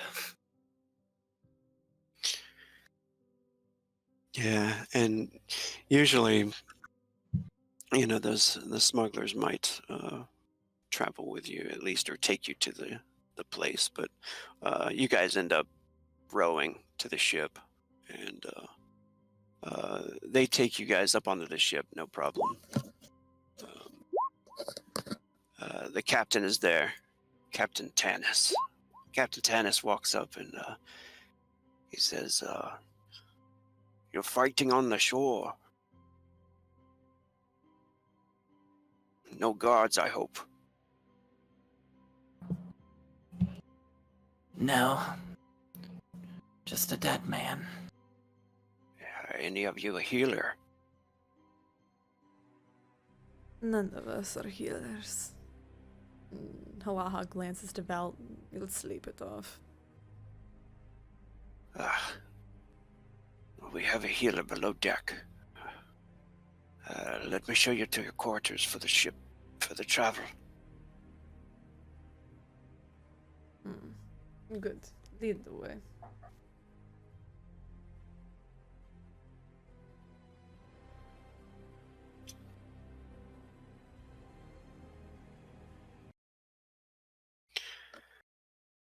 Well, you killed your nemesis. Yeah. Wasn't expecting that. That's pretty amazing. Fight, fight, fight. Below deck, it is dark, and you can hear the waves crashing against the hull. I'm blind. I cannot see. But your vision fails you. I got 2 eye patches, one on each eye. Shiver me timbers. For some reason, the image is flipping out on my map. Hey, there All we right, go. do you guys see? Yeah. Mm-hmm. Okay. I'm in the water. Oh no. I'm in the water. I'm in the water on one screen and fine on the other. What the hell? And you see the. Are you guys in the water? Yeah, on one of my Yeah. screens, I'm in the water. Yeah, I'm in the water, but there's a I think you table probably out just- here, you so probably it's cool. Send Yeah, the water we've- layer to back or something. Yeah. What in the hell is going on? It's weird because on my recording screen, the water is not there. It's like a different layer, almost. It's like we're out in the water. No. Yeah. Oh no. Let's That's see, what okay. happens if I reload? Let's try reloading. I'm sorry, Captain, but below decks you seem to have sprung a leak. It's quite flooded down here. Looks like a WAP down here, Captain. Oh, that fixed it. That fixed it. Oh, refreshing? When you Yeah. reloaded it? Yeah. It seems like when I Oh wait, zoom no. in. It was right for a second, but then okay. Yeah, when I zoom out, it's correct. What the hell is that? But when Oh. I zoom in, it like glitches out. That's bananas. That is bananas. Oh my god, that sucks so bad because that ruins everything. Uh-oh. Yeah, that's okay. No, we're That's okay, fine. we'll forget. Fine. I'll chalk it up to I bad mean- jamming. We also, you know, have an hour left. I know. We I'm haven't so even got sorry. on the ship. Well, we We haven't skipped the gotten into it. entire adventure. We're sorry. Everything goes well. We get home. We make an absolute Yeah. fortune. All good. Yeah, it's good. That totally sucks that the map is not working. We zoomed out. Fine. Can we pause this for a second? Yeah, of course. I Yeah. want to see if we Take a can. 5-minute. Yeah, please. Yeah. I'll No try to problem. fix the I have map. to use the washroom anyway. Yeah, me too. Oh my god, that sucks so bad. Alright, let me see this.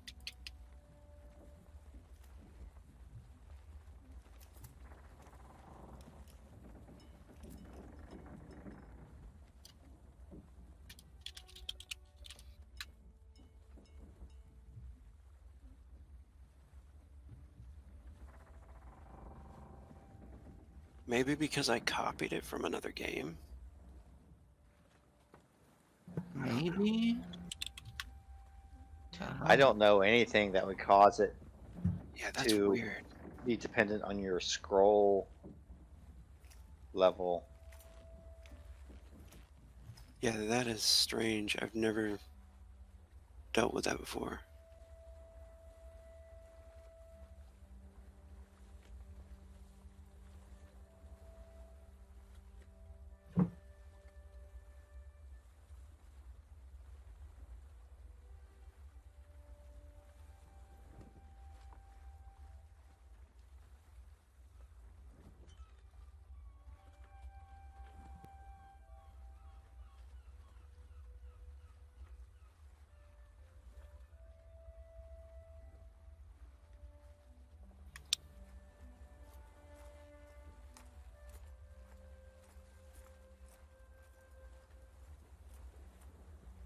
It's definitely because of my jamming. Bad GMing. If I was a better GM, this map would work.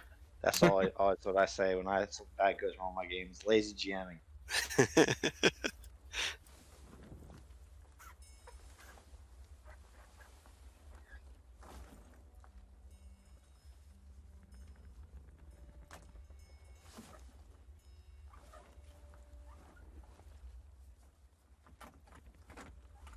Okay, let me see something if this works for you guys here.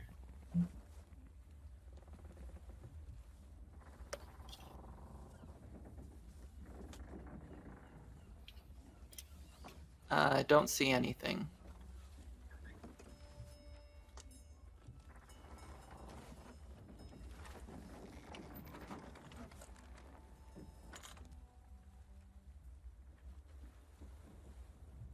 See anything now? No.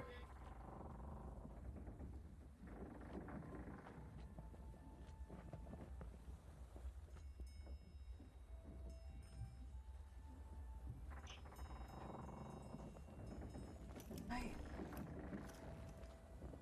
Hello. I'll be right back. I'm gonna grab some water. Oh, that sucks so bad. Oh. Ooh. Let me see if I this have- works. Hey.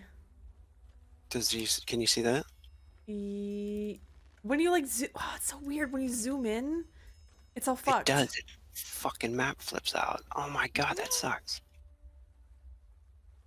I What guess- in the I guess everything's fine on this trip then. Yay. everything goes perfect. We get paid. The big encounter was Randall. I'm so sorry for egging that on. No, that's totally fine.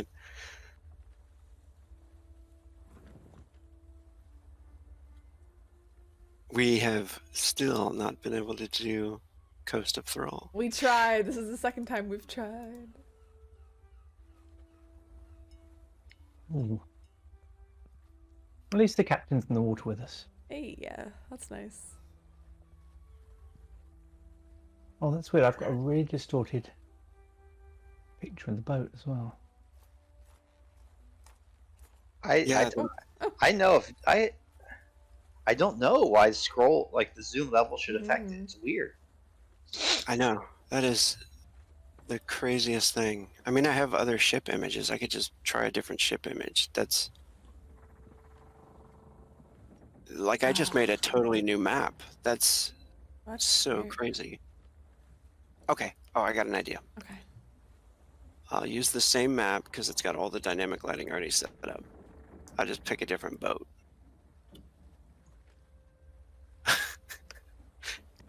And hopefully it'll work. Yeah. Because that should totally work. It should totally line up. I didn't spend like an hour doing all that dynamic lighting. Oh. I'm back. Hello. Should have spent 3 hours, lazy bastard. That's obviously what it was. They only spent an hour on it. So it's all good. Yeah.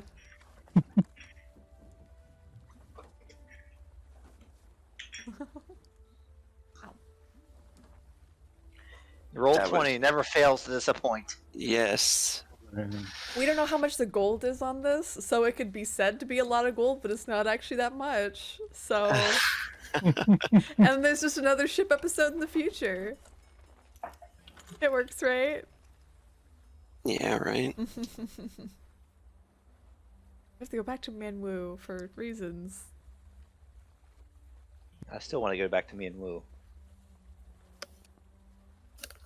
Yeah. Hey, maybe you get stuck in me.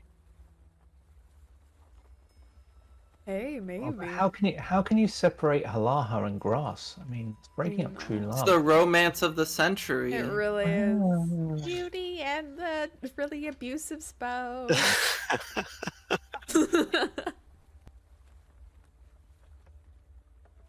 Oh the my beauty? god. Who's the beauty? Grass?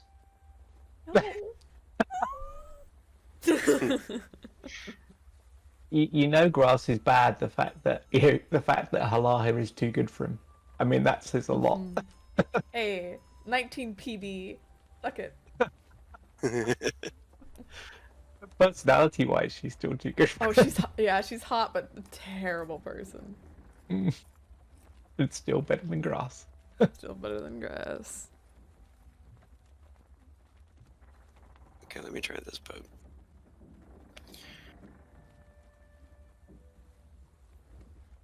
Everyone practice their sea shanties. We're off to see the wizard, the wonderful Wizard of Oz. Really? That's is a the shanty, one of right? those, whatever that was, there was. Yeah.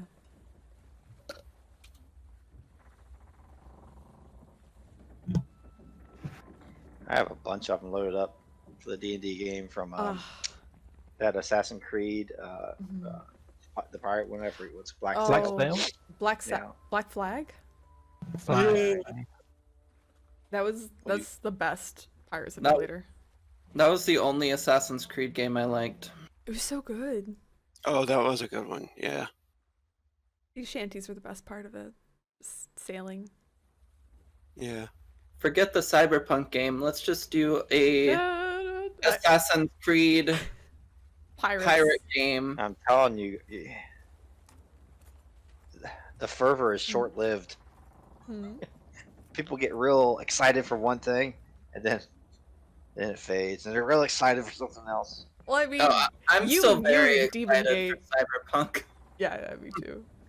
Yeah, I think people have been wanting that one for a long time, ever since Zypher's game burned.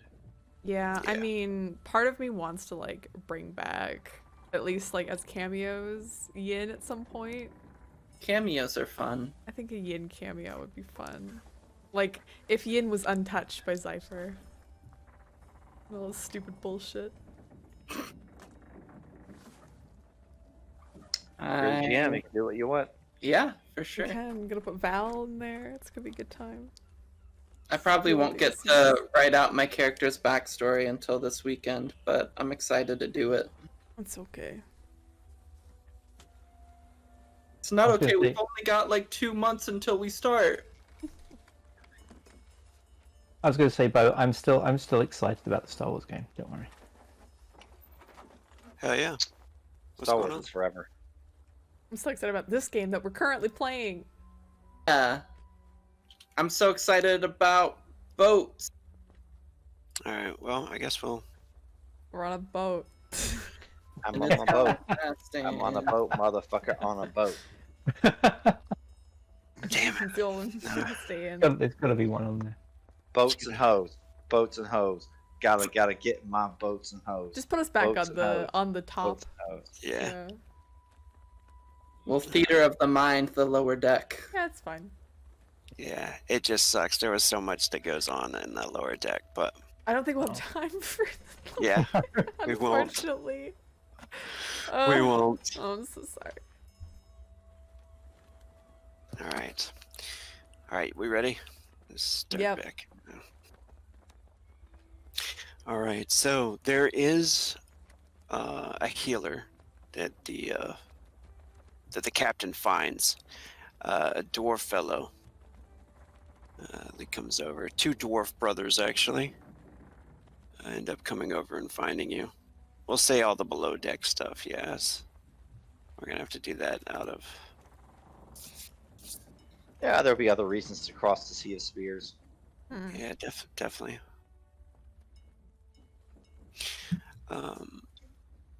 Two dwarf fellas come up as the captain sets sail, and you guys can see the moon up in the sky. The winds aren't very dangerous right now, and in your favor. Maston Helmstone approaches. You can see he wears the symbol, some dwarf god on his chest, some amulet, and he approaches with what looks like his brother. They look very similar. Maston is the name. You look pretty bad. He looks over to Velt. Yeah, we had an incident. I hear you're a healer. I am. And he looks over the wounds on you, and he says, I don't have enough magic with me, though, to heal you all the way. I'm afraid. At this point, I'll take what I can get.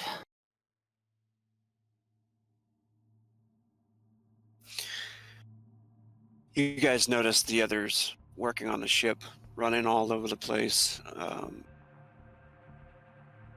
There seems to be one dark-skinned fellow that patrols the boat.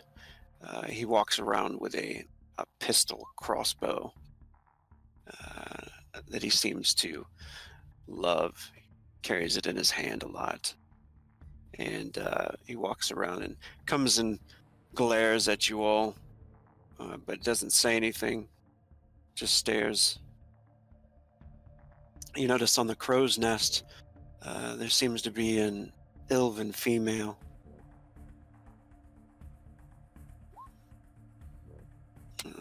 The whole deck, though, is covered primarily with humans. There's a few dark-skinned, a few light-skinned, a couple of barbarians, and you notice a few half-elves. These two seem to be the only dwarves. But you guys can go ahead and RP while he starts to work on her. Yeah, Velt will just kind of like sit up against a wall while he's healing her, with her head like back against the wall, her eyes closed. Just trying to enjoy the healing as much as she can to get over some of the more painful wounds she has. As they're traveling, Halaha's sticking close to Farrah, of course, keeping a lookout and such. Curiosity does overtake her at one point. She looks at the girl and says, "Ooh, who exactly are you going to, Myen Wu? This is so important." I'm going there to meet my love. And who is your love exactly? She smiles as she's thinking about him.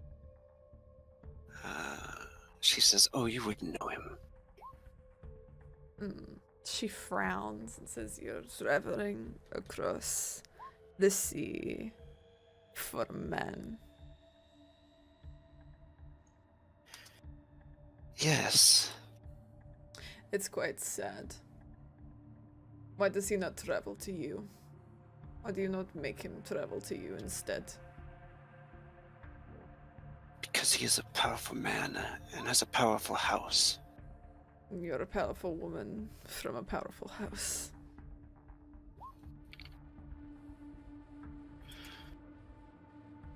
I'm leaving that damn city behind and never returning. Will you not miss your family? Your friends? My mother is dead. My Then- father's infatuated with whores and drinking. And she kind of like, you can tell it was like a stab as she says the word whores. Kind of like looks at you. I think it's more of an art. She glances over to Erzat. Erzat's actually been sidling up to Velt as she's being healed, so we can do that later. And she looks back to Farrah and says, "It seems, though, that you've come into your own if you wish to bed this powerful man. I'm assuming you want his money, what he has. Good for you."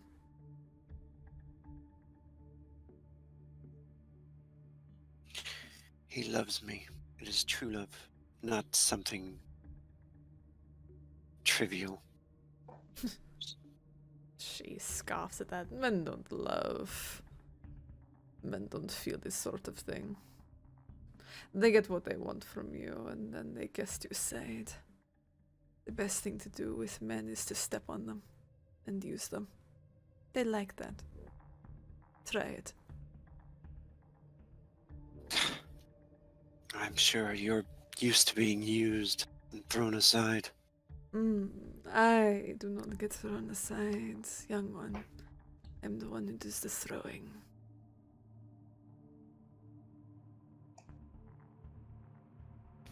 As you say that last tell, it makes her a little being near, perhaps. You can tell maybe makes her skin crawl. Laha grins at that. She takes a seat near to Farrah, looks out at the water, sloshes underneath the boat.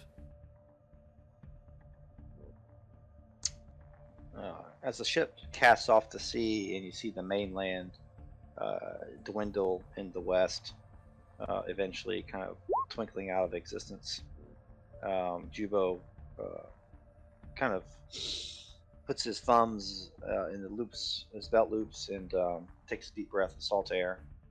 He sees Halaha near Farrah and figures he should do a little security, and starts to go around and kind of looks at all the crew, chats them up if he's able to tell a story here and there of his long days at sea and his days in Myen Wu, and just get a gist of who may be trustworthy and who might be a potential danger. Okay, yeah. Go ahead and make a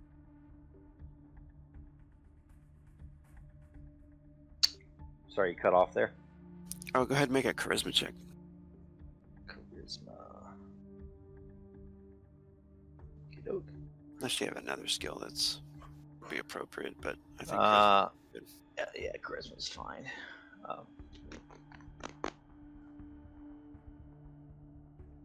shall do this.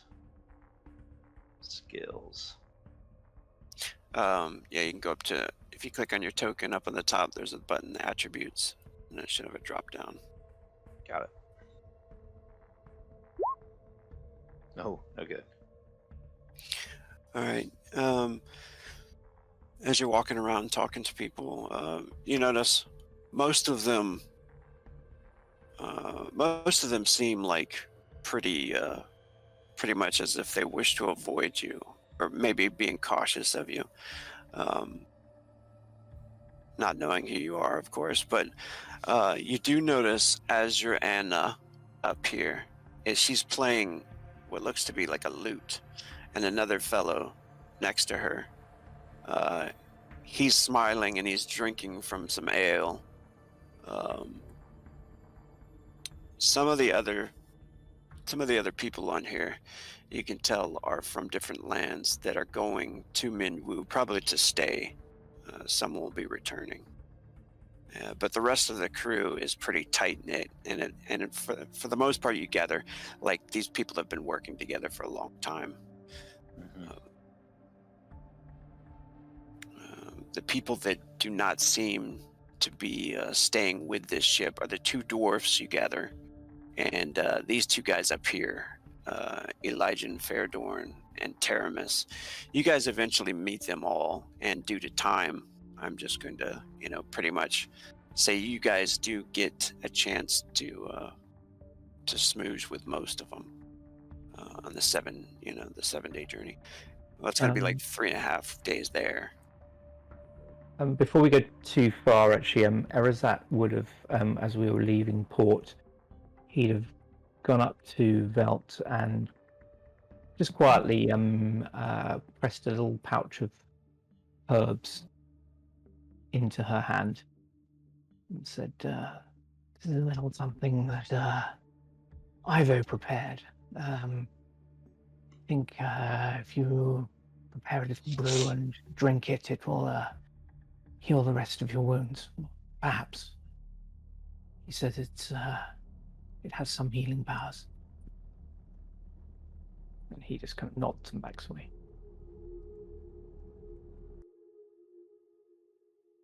She looks down at it after you leave, and is very uncomfortable about the fact that Ivo prepared it. But she'll put it in her bag for now as she considers what she wants to do with it.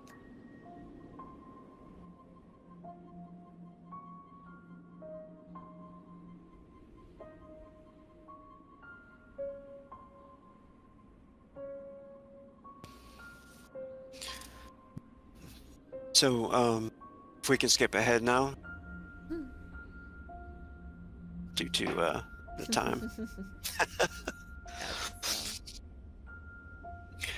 All right, so for the 3.5 days of travel, everybody go ahead and make body checks. Oh no, I'm gonna be puking out the side. Body safe. Not body save, just body checks under attributes. Oh, Hala's so sick.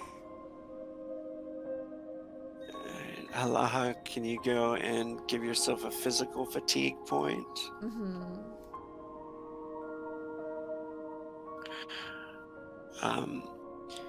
You do get a message back though for the third day.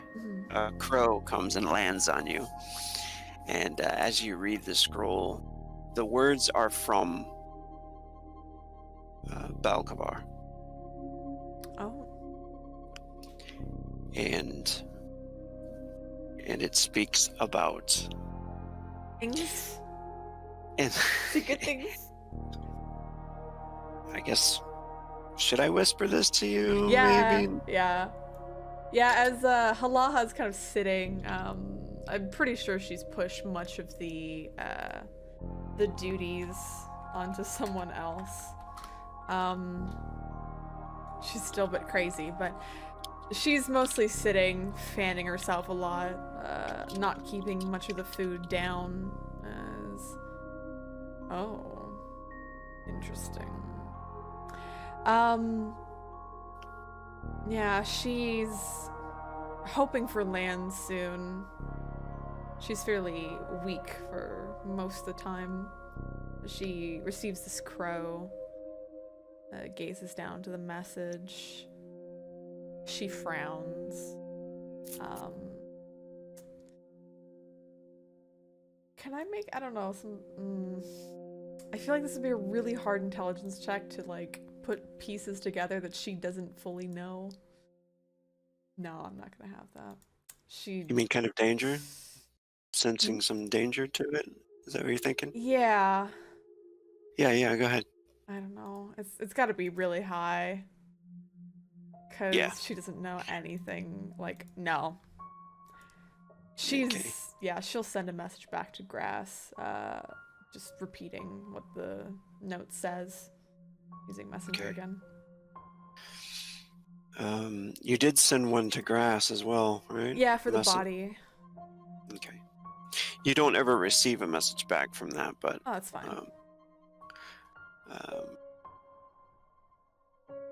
She's also been, every night, she does send one back. Like, just a note. Saying that she's okay.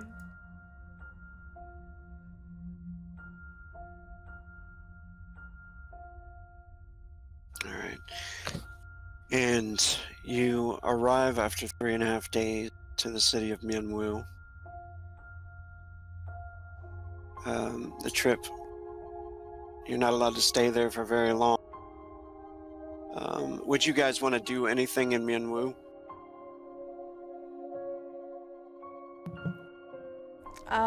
If there's anything exotic, like nice rugs or paintings, something pretty, I think Halaha will buy something, some jewelry, something expensive. Velt wouldn't do this, but there may be some like herbs and various crafting materials that Ivo or somebody can use that are like more exclusive to here. But Velt doesn't like Ivo, so she wouldn't get that stuff Good. for him. Oh, Erazat will do that. Yeah. Thank you. The only thing Jubo would do would. City books. Sorry, go ahead. Oh no, I would just kind of narratively probably visit my little home alley and home street. I'll see what's shaking up down there. See if anybody remembered old Jubo.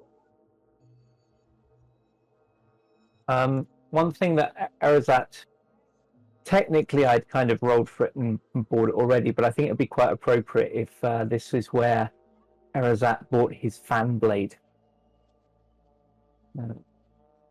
Oh, yeah. Thing as it's from here, so yeah, get some stuff that as a defense he can use.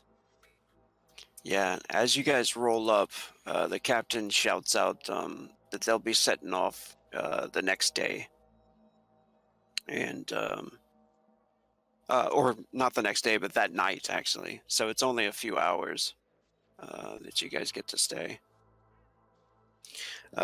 You did hear talk about them wanting to beat something,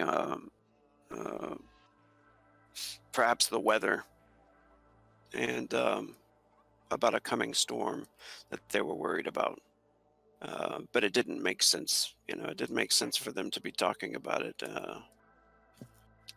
Go ahead and everybody make perception checks.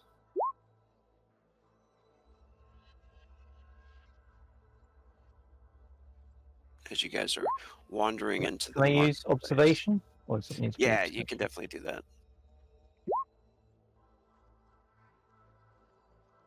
I don't think I want to burn a frenzy for this Oh one, my so goodness. I'm just gonna make a regular one. Okay. Erazat, you would have picked up. I'll whisper this to you.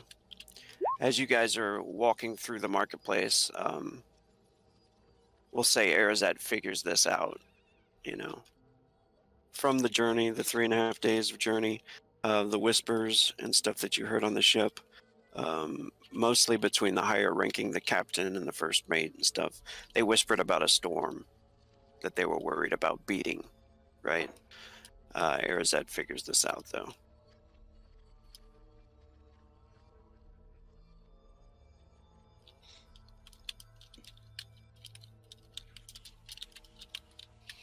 And as you guys are walking through the marketplace, you can see all kinds of different things, exotic weapons, of course, the silks.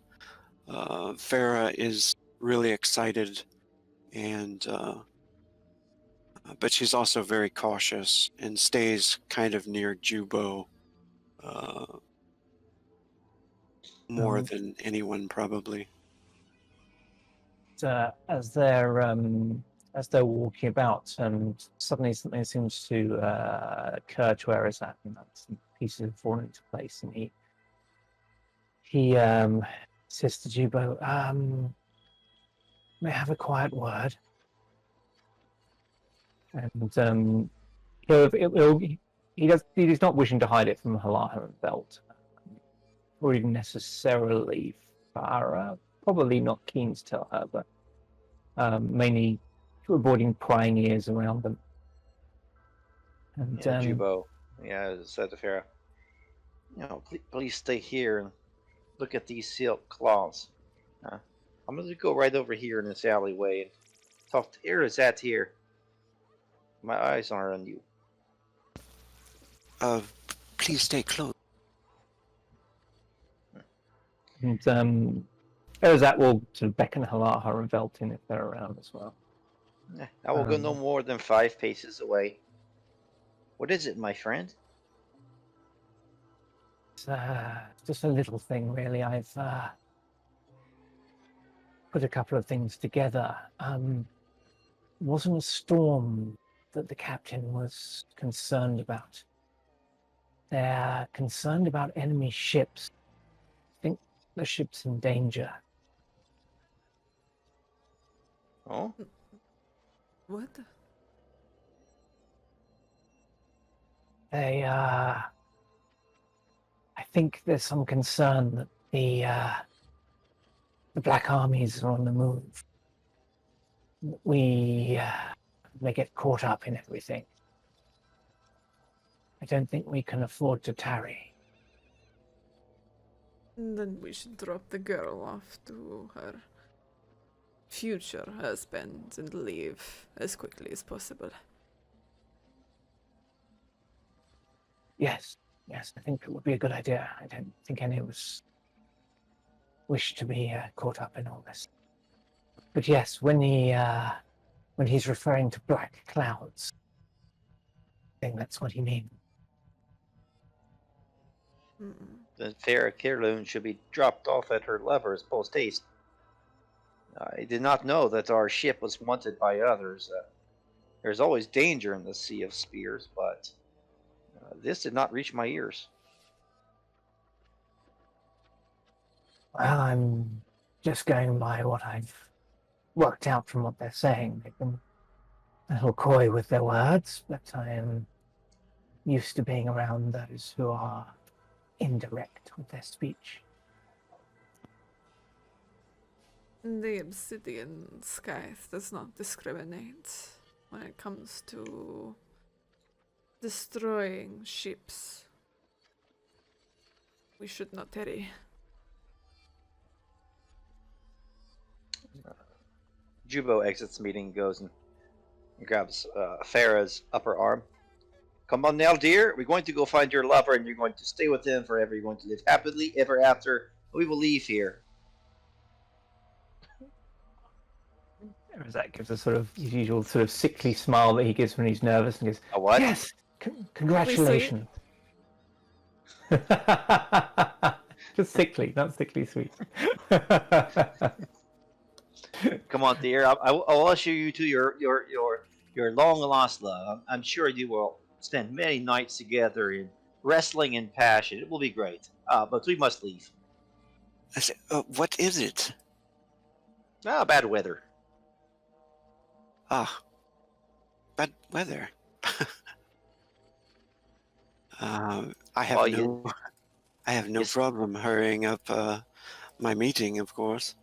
Oh, I'm sure, but just don't hurry up tonight. No, that would be a bad information to give you. But yeah, there are northeasterlies, northwesterlies. We better set sail before the tide comes in, all that sort of thing. Luckily, Oh. she's staying here, not coming back with us. That's what I meant. We got to drop her off to her friend, her boyfriend. Well, of course. Of course, let's hurry. And do you still want to go check out your home area, or are you going to change your mind about that? I have a feeling we'll be coming back sometime, so I'll do it next time. Okay, cool. So she's actually trying to remember the way, and she says the fastest way, this way. And easily finds the place, of course. And she points it out. You can see the tower kind of as you're passing through the streets and passing through the alleyway. You can see the tower kind of over several of the buildings, and she points to the beautiful red dragons that are coming off of the side of the tower, and she says, there is his house. We are close now, but everybody make a perception check. Ah, bugger. This fucking bitch.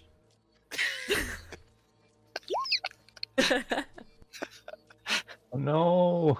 Where's that? You're our only hope. Unless Dubo. Dubo! You're our only hope. I can burn a frenzy to add a d6. Let's see what I get. Do it. Oh, yeah, can I? Oh. No, Even if I get a 6, if it'll only be a 10. oh, Right? that's not bad. Well, it's explanation point. So if you get a 6, you roll another. So you could get exploding 6s. Alright, so I bring my frenzy to 4. Mhm. And I roll myself a d6.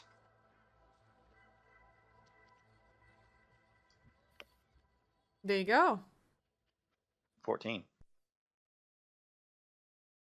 12.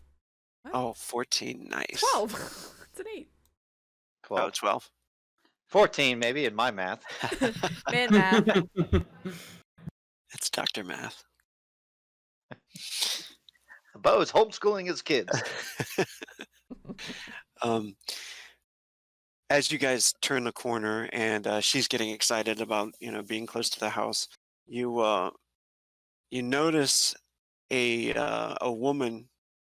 She's like chopping the head off of a fish on the second floor, and she looks down at you guys as you're passing, and she looks straight at Jubo, and you see her go inside and close the door as she looks behind you, though. And it kind of you cast a glance behind you and you notice two men following you into the alleyway. One has a pistol crossbow in his hand and a patch over his eye, and you recognize him from the ship.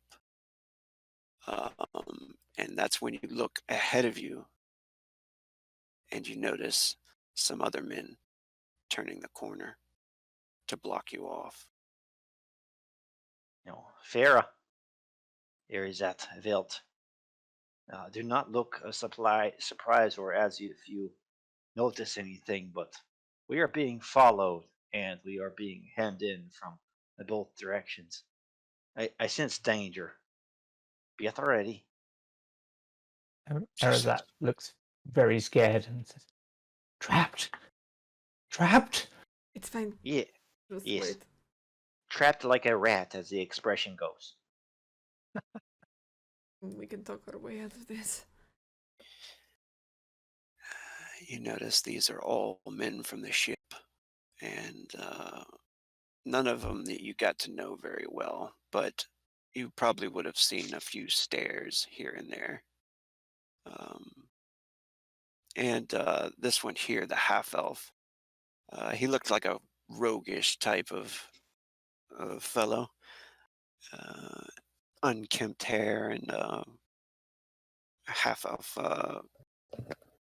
He also wears some strange rings that Halaha, you probably would have noticed, might have actually held a couple of magical properties, perhaps. He stands in front of the others who cross your path, and he says, "The girl, give her to us, and you all can be on your way." What do you want the girl? She's worth quite a bit of coin to the Obsidian Skies. There it is. Of course, it's the Obsidian Scythe.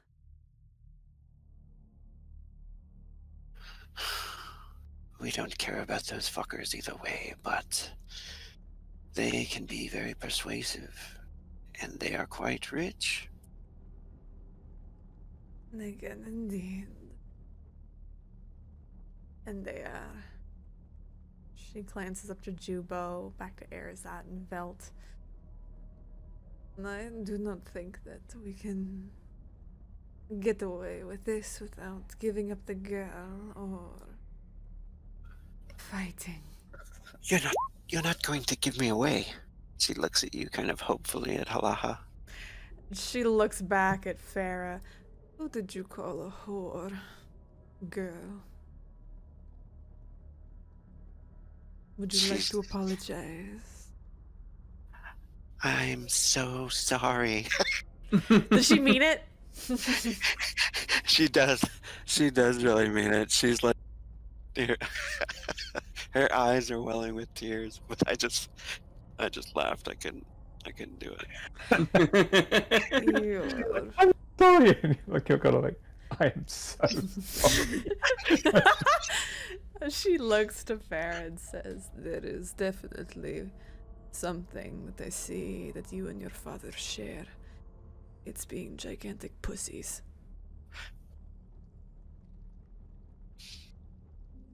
And she looks back, forwards and backwards at the men.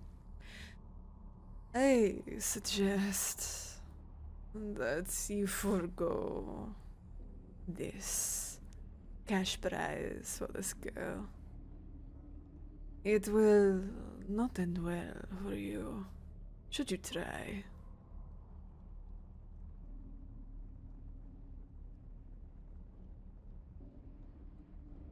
I've been dying to use my crossbow anyway. And you see Roth, this one, pull out his weapon. Jubo calls over his shoulder. Dying is the key word there, my friend. Did you not see what happened on the beaches of Soulbade? You'll not leave here alive. You won't leave here dead either. You'll leave here as an animated corpse forever, wandering the land, hungry for flesh but never finding it. But that is your choice. Their bodies aren't worth it. Very well, then I killed him. Feel free, Jubo. Yeah, Velt draws her sword while staring down Roth and Filgan, Thorn, whatever his name is. Yeah. Fliggin Filgan. Filgan, Thorn. Dead will probably be his name soon. Erazak gets between Halaha and Velt and tries to pull Farah into that area there so that she gets a bit more. Yeah, she's like holding her stomach. Seems like she's like may puke. So afraid. And you grab her over there. Yeah, Erazak says, "I know just what it's like." And this one here, the half elf, he says, a necromancer. Which one of you would that be? Halaha. It's what? This one. Yeah. And she looks at him plainly and says, "Who do you think?" And he smiles and he says, well, that's illegal. And you'll be dead before you can tell anyone. And he like grits his teeth and looks over to Bolgar, who pulls out his mace, and he says, "Sorry, my friends are a bit bloodthirsty, and you look quite delicious. Bolgar likes you." Hmm. And he can try and come fuck me if he wants, but he won't get very close.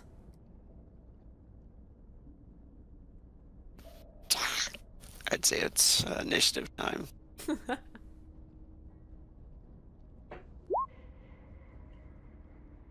See if I have anything for that. Wait, that's illegal. Those guns are illegal. It's illegal in at least 20 states. Necromancy is illegal. Get in trouble. I'm gonna get you in trouble. And what's your mom? Excuse me.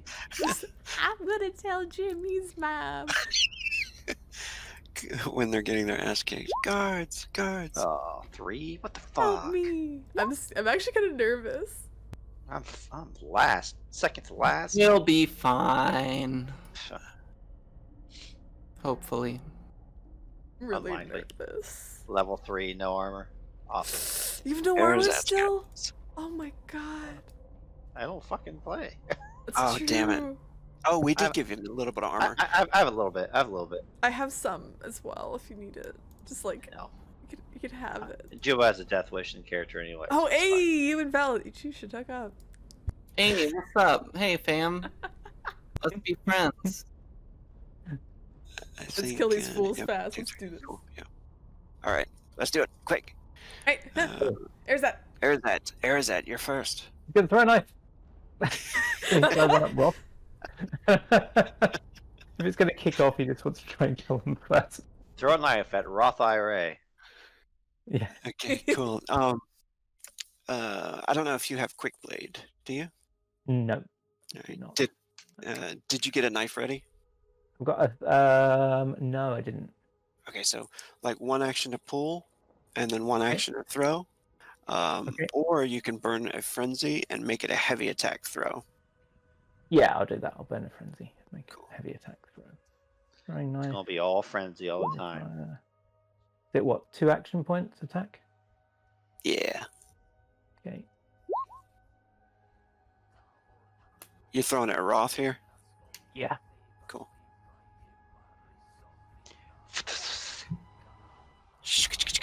11.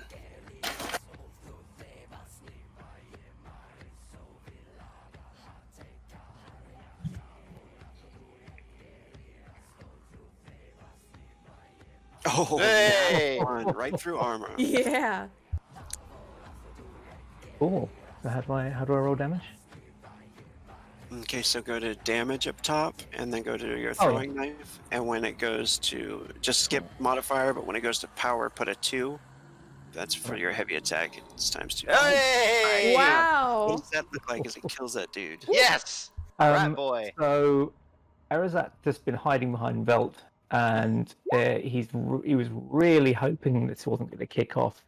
But as soon as it does, he's just been palming this dagger, and he pulls it out of his belt that's got a ton of daggers on it, and just flicks it backhand at this guy. And almost to his surprise, much as he's been practicing, it hits the guy squarely in the forehead and buries itself up to its hilt. And the guy just looks up in surprise at his forehead and then topples backwards. Awesome. Right, Velt. Velt is going to run up to this guy and is going to heavy attack with her S word. Wait a minute. I didn't get to use my crossbow. Hold on. No, no, no. Might have to hit first, so.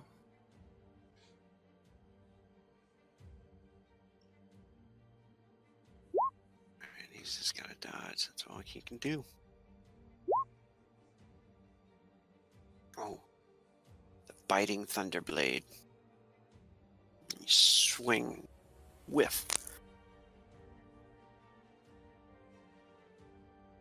Would you like to burn any frenzy? I don't have any frenzy. Oh, that's right. That sucks. All right. It is Elijah Fairdoorn. He is going to pull out his blade. And actually, he pulls out his blade and he shouts to the others to attack. Ahla. What are you gonna do? She's got a she during that entire engagement, she's taken out a verendum. I guess for an action, she is going to use her wand to cast levitate on herself. And how high are these roofs? Can I like hop up onto one of these roofs here? Oh, definitely. Yeah, so she gets up on the roof, easily out of the way of their blades. And that's one action. And then as... Let's see. I'm going to do as a... 2 magical actions, so I've got to use 1 frenzy, which is fine. I'm gonna use my lovely bone hex on, we'll do it on Elijah. She burns this bag in her hands. Some old blood that runs down her palm, drips onto the roof. And let's see if I can hit him. I think he makes a willpower. Yeah, resisted willpower. I think it rolled. 25. Oh my god. I don't think he's gonna resist. Stranger things have happened. She takes damage. 2d6. Oof. She takes 12 damage herself. As she cuts into her own flesh. I think it is. I think I've got to cut myself on this one. Damn. Oh, that's right, yeah. Yeah. You gotta cut her. Minus 12. Oof. Oh, damn. That's a nasty play. But he takes 25 damage from this. Oh. That drops him to the ground. He is holding his head and screaming. I told you. It was better to not take the deal. Maybe I will raise you. She points down to Elijah. You're pretty. Could use your skull for something. And he screams, "Kill her!" Erazat mutters to Farrah, "Now you see why you never, ever get on her bad side." And Vorig, this guy here, is going to pull his longbow.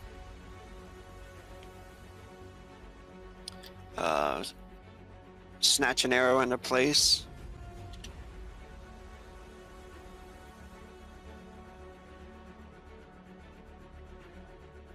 Burns a frenzy and fires. He is going to try to hit Halaha.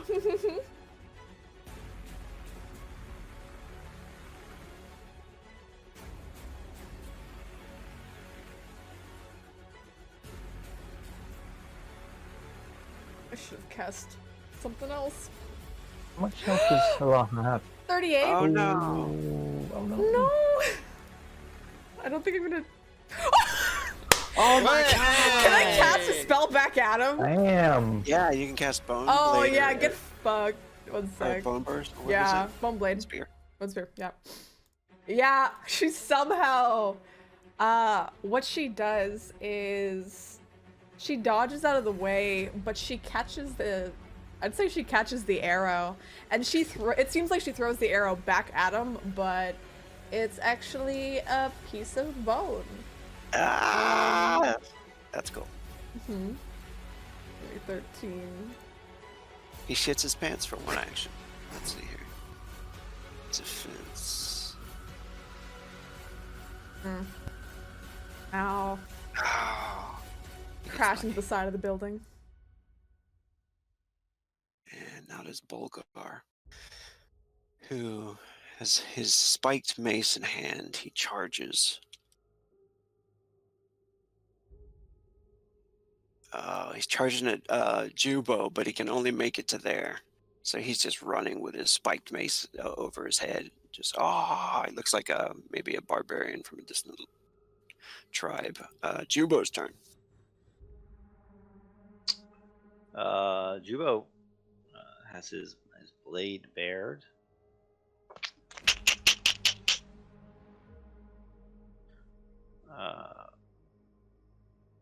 To get on top of the building, what's that? With my claws or Great Leap? I would say Dex 5. Or climbing 5, or... That's an action that can get there, then attack. Is there a bonus for attacking from above or high ground or anything? You do get a +1, yeah. Just like a regular +1? Mm-hmm. Yeah, I'm just going to go after him then. Yep, so he goes towards Bulgar and engages him. I guess that's a hex engagement, I guess.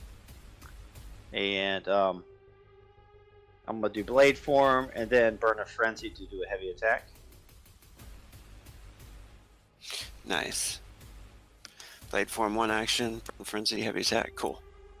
So attack. Compass.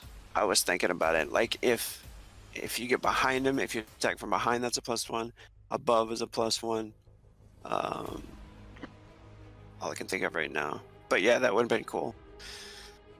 Jump, landed behind him. You could have got a +2. But yeah. Type of attack for heavy is 2 action points, right? Yeah. Oh no, that's not very good. And you could spend an action like concentrating or aiming to get an extra +2 to hit. Sure. So that would be like 2 frenzy, I imagine, right? Yeah, don't do that then. Only have 3 left, so. Yeah. Sunk cost at 8 probably is pretty bad, so. Right, yeah, I wouldn't waste it on the 8. Right? Alright, he tries to dodge. Does. And you can burn a frenzy to do a quick attack if you want to, or... Can I get another action to jump on top of the building? You can jump up there, yeah. Oh, Do no, I? you've used frenzy. You've used frenzy, sorry. Once you start to use frenzy, you can't move anymore. Okay, never mind then. Alright. Do you want to do a quick attack? Or save it? I'll save your it. frenzy? Yep. Alright, Filgan Thorn is going to freaking...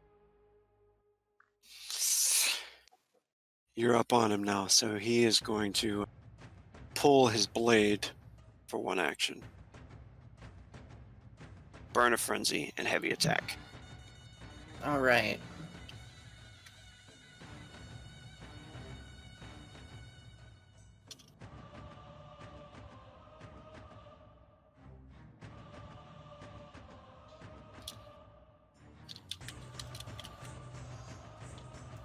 Shit.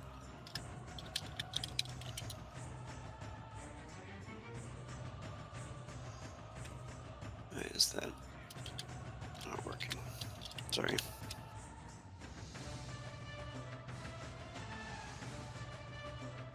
There you go.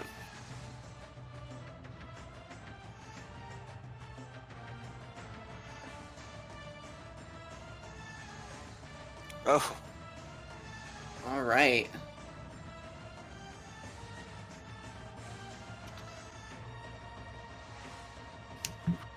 that's a match.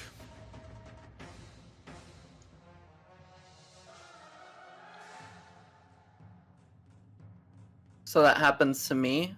Yeah, Or- so -1 to defend the next attack at you. Okay. He burns the other frenzy and does a quick attack.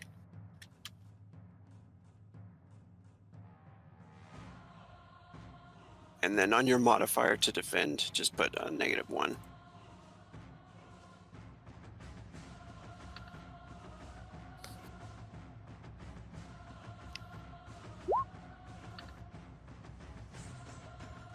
No problem.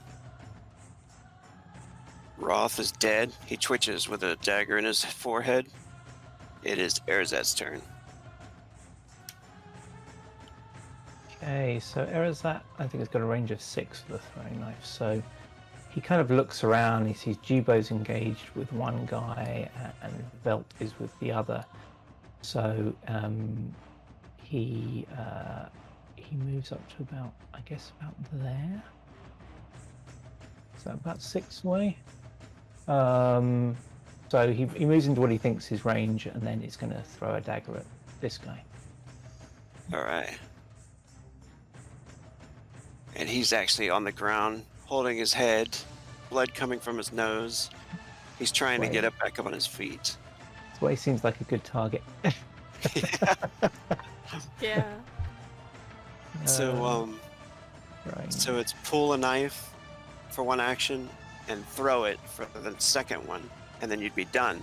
Or you can do a heavy again by throwing a frenzy, doing a Yeah, frenzy. I'm gonna burn another frenzy. Yeah. So throwing knife. Fire 2 action points. 14. That's pretty good. Hey, that's pretty good. That's it. He's suffering -2. Oh! Oh! Tiger's a defender, though. Just barely whiffs. That is it for Erzat. Velt. Heavy attack.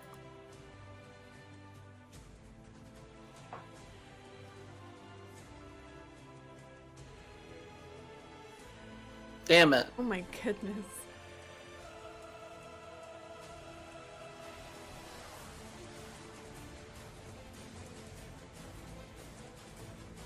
Barely dodges. Elijah.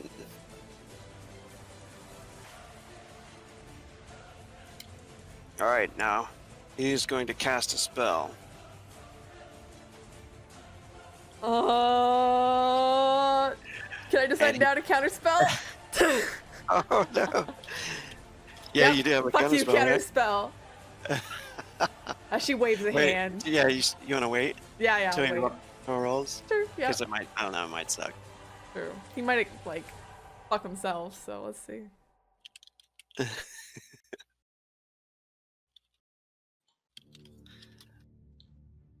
Do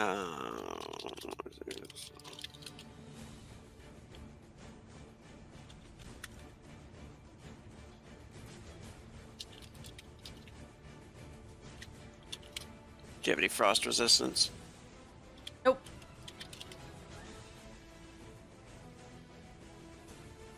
I think it's Sonic that I have resistance. Yeah, Sonic. No! Dispel. No. Yeah. She waves See. a hand, dismissed. It, like, comes towards her, and she's like, no. Waves a hand, and disappears. Oh, he's going to burn a frenzy and concentrate on this one and cast again. Oh, it's supposed to be 2 higher. 13. Okay, I'm trying to dodge.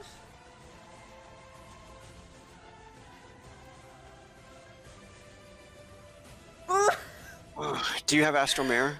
Let me double check. It's a talent. I have all my talents written down. I've got Astral Mirror. I can roll the That'll failed actually- defense. Holy shit. Yeah. Oh, please. Can reroll one failed defense. Oh my god. Well, that's worse. Well, Ah, okay. Okay.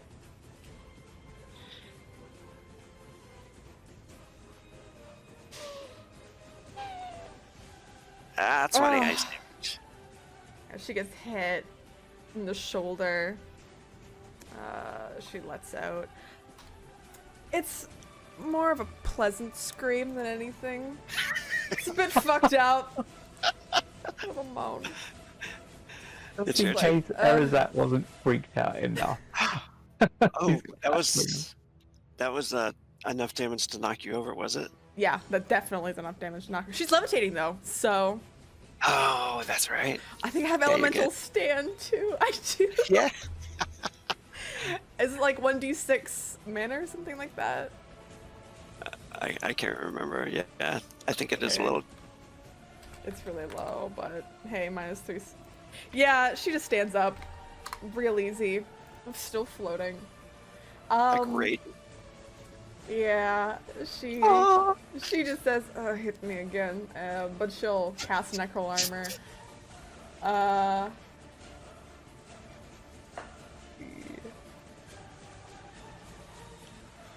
No, she's encased in bone. Damn. Yep. Just 10 armor. Yeah, plus 10 armor, so got 15 altogether. And she will, it's one action. It's of course cleavage bone armor, right? Hell yeah. Of course it is. Yeah. Very inappropriate. Leaves the cleave exposed. Mhm. So she's going to move back. And the upper thigh. So much thigh. And everything else.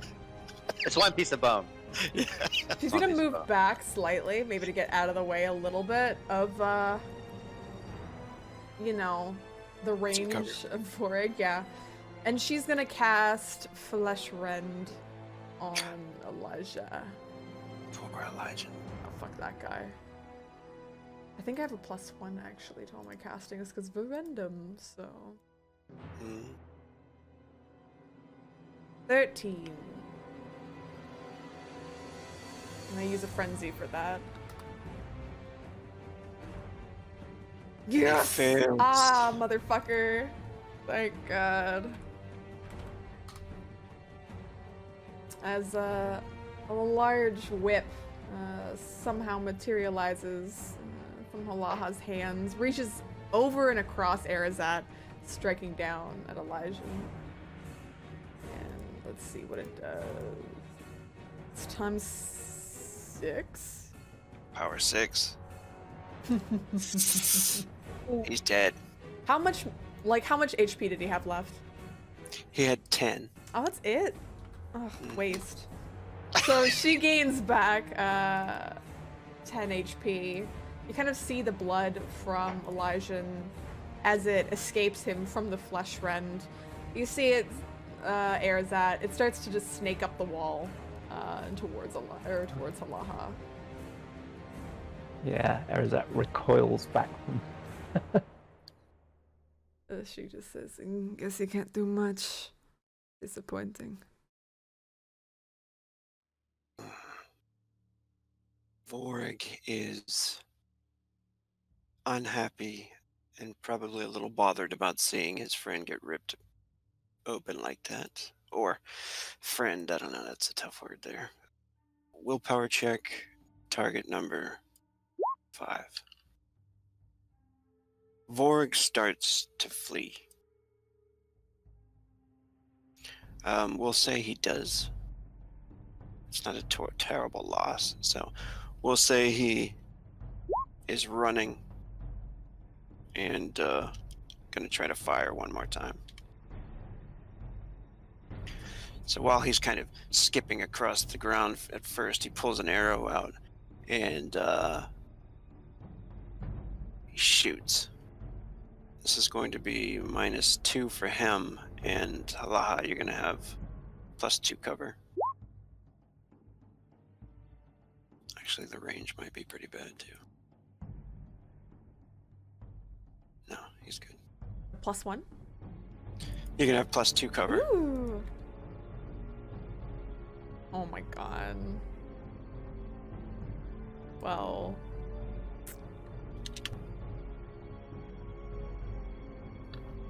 Oh. Weak shot. That just And he flies gets- by. My turn. So weak. He's footing it. All right. Bolgar. Bolgar charges at Jubo.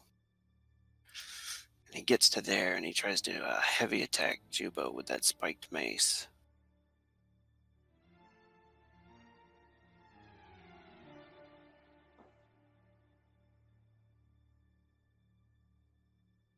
Jubo has the blade dance, right? I think that gives you like an extra +2 to dodge, or +1 at my level.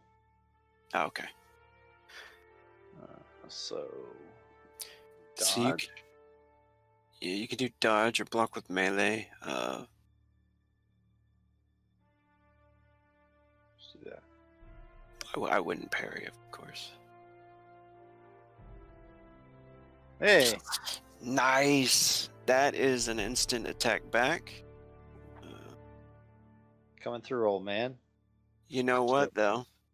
It is your turn next. I'll allow you to combine it, with your actions. Would you say an ultra combo? Do you have Instinct. combo attack? No. Oh, I would okay. do an ultra Dragon Ball Z combo.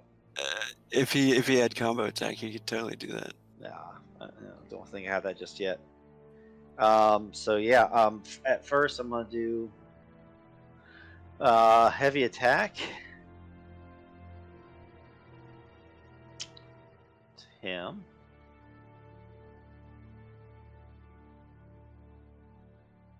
Let's hope it rolls better than last time. So if you get a critical on the heavy attack. Negative. A 9.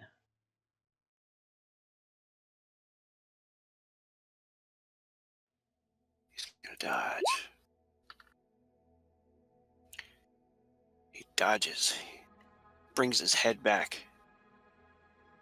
And you still have an extra attack on him, and you have you could burn a frenzy and make it a heavy attack again. Yep, let's do that. It's 2. Let's hope that I hit a 20.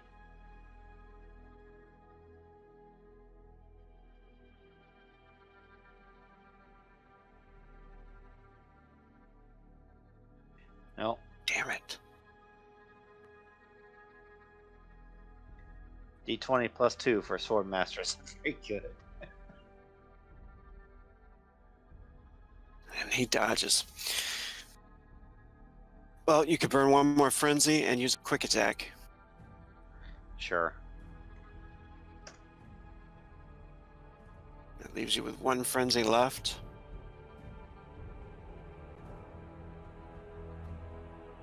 No. Damn it, it just rolls.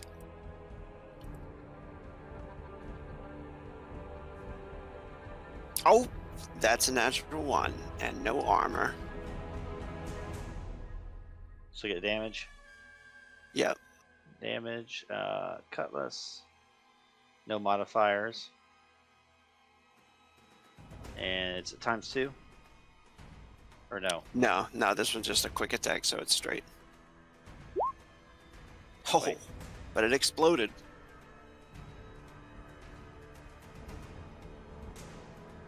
Yeah, the 12 exploded and the 8 exploded.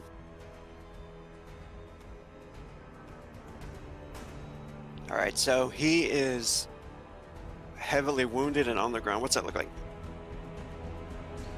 So the Jubo is a little bit slow at his age. He's in his early 50s, which is pretty ancient for what's his name? Myen Tep. Mm-hmm. And so he's just getting pounded. Bam! He's getting everything's getting parried. Eventually, he feigns, kind of going down to the ground. And at the last minute, sticks his cutlass up into this guy's gut. You won't get us away so easily from me. I am graced with fortune, I have made it many years by treachery, and I will spit upon your grave before the day is over, friend. Yeah, and he curses and falls off the blade onto the ground. It is now Filgin's turn, it looks like. Filgin is going to come at Vel with just a heavy attack. Go with that dagger. Cool. Actually, he's got frenzy left. That's concentrated. We don't really. You don't have to use the frenzy yet. Like, that's Totally. fine. He's like, Yeah, save it for bigger fight. go down, so I can shoot you with my crossbow. He's still got that thing in his other hand. Oh yeah. That's got his eye on that. You've been looking for a pistol crossbow, haven't you? What the? Yeah. Yes. Oh no. Oh my god. So my it's like a God. critical, like a Guys, critical guys, attack. That just means it cancels it all out. Mhm. He doesn't have to roll on his fumble, and she doesn't. Ah, damn. So he comes at you, and it's just a whiff, pretty much, or whatever you think would fit that situation there. Where is that? Okay. So that guy's down but not dead though, right? Guy next to Jubo, or is he dead? He's down. He's not dead. Okay. He's bleeding very badly from his stomach. Can I get in behind him and stab him in the back? Yeah, totally. Okay. If you do a concealment check, you could probably get a sneak attack on him. Oh yeah, let's do that. And in fact, I have. Let me find it. Concealment. I've got fade. So Nice. I'm going to burn a point of frenzy and get an extra d6 on my concealment. Awesome. Your Okay, target number is burn. a 3. Okay. Oh. Nice. Right. Let's do that. Skills, concealment, and then. But I mean, Oh, yeah. and I get roll. Oh get a my d6. god. It was a good thing I did. Did you do that with the extra d6? No. Mm-mm. Oh, okay. Oh, it Eight. explodes. Yeah. Oh, even damn more. it. It's Yeah, good that you roll, used roll that. again. Roll again. Oh yeah. It's 8, 10. yeah. It's good Oh, that that you would have used been a that damn fumble, wouldn't ability. That's a 10. Or a 12 in my math. Maybe a 14. Who knows? Yep, so you got a sneak attack on him. It just means don't roll a 1, but what are the odds of you doing such a thing? Never tell me the odds. Yeah, he's using his dagger here. And it's not a heavy attack because he didn't find this. Okay. It'll be ×2 anyway, without the heavy. Okay, cool. That was including times 2. So is it actually 20? Oh no, you put it in there. That's right. Yeah. 10 damage. His own. It's not Sir Roderick. Okay. Oh, so he's actually still alive. Or is that to Paul? He thought he was going to swoop in and just stab this guy and it was all going to be over. No, he's found himself next to next to someone who's potentially got a weapon and is alive.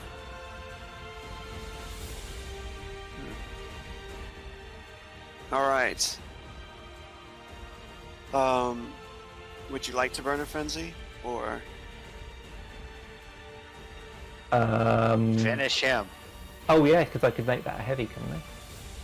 you could burn 2 frenzy and make it a heavy, right? Or you only did 1 attack. You only did a quick attack, didn't you? Yeah, so you could yeah. burn a frenzy and make it a heavy. Yeah, let's do that. Yeah.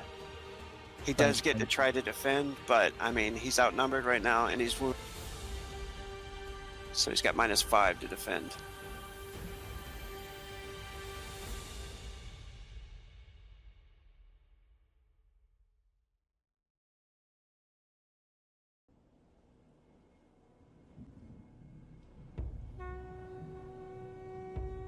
Go ahead and roll your attack.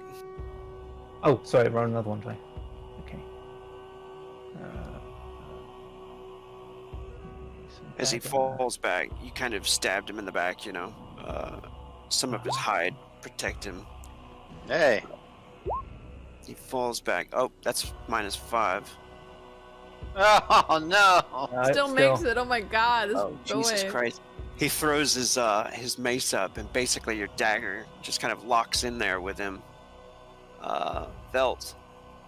When Arazat realizes the guy's still alive, he gives a small whimper. Velt, what's he doing? Heavy attack. Oh Hey. yeah. Oh, I swear to God, if he gets a 21, I'm gonna be so pissed. critical I defense. swear to God. Good. Oh my god. Where the box appears and then the number fills in, it really builds suspense. Yeah. It Like, does. because you can tell it's like a double digit or a single digit. It's like, Yeah. Yeah. or triple digit.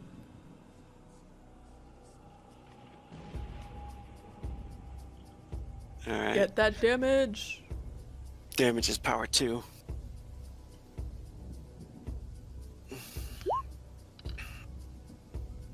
Nice. Oh, what's that look like as you finish him off? He keeps talking about his crossbow that he's excited to use, and so I imagine he's still carrying it in one hand while having the other hand with the dagger. And so I think she just chops off his arm that's carrying the crossbow, and he just falls to the ground and then bleeds out.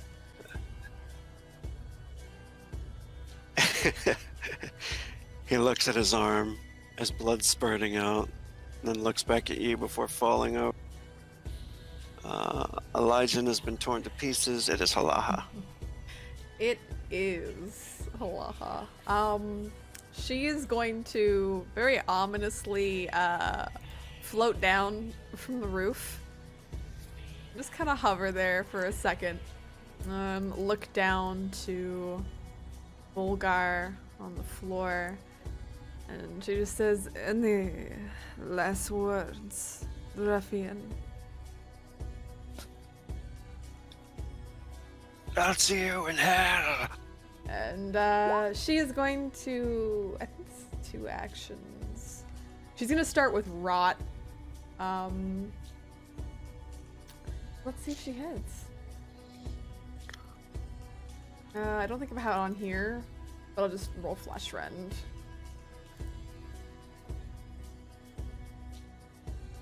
Nice. It's not Flesh Nice. Rend, but let's see. I think it's minus 28 actually. Now he's got another foe. -6.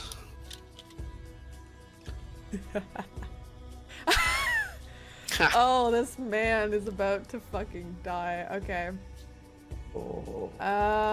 Give me 1 moment. So it's 2d8.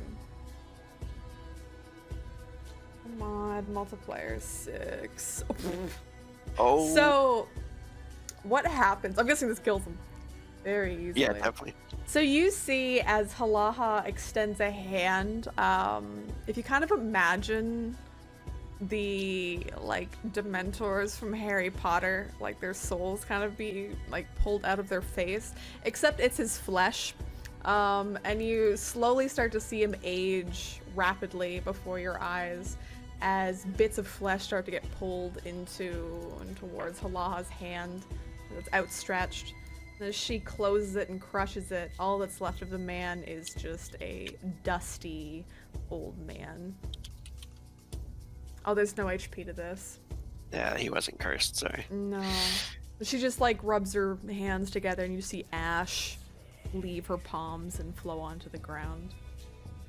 Yeah, that guy was fucking nearly disintegrated. Vorg is footing it.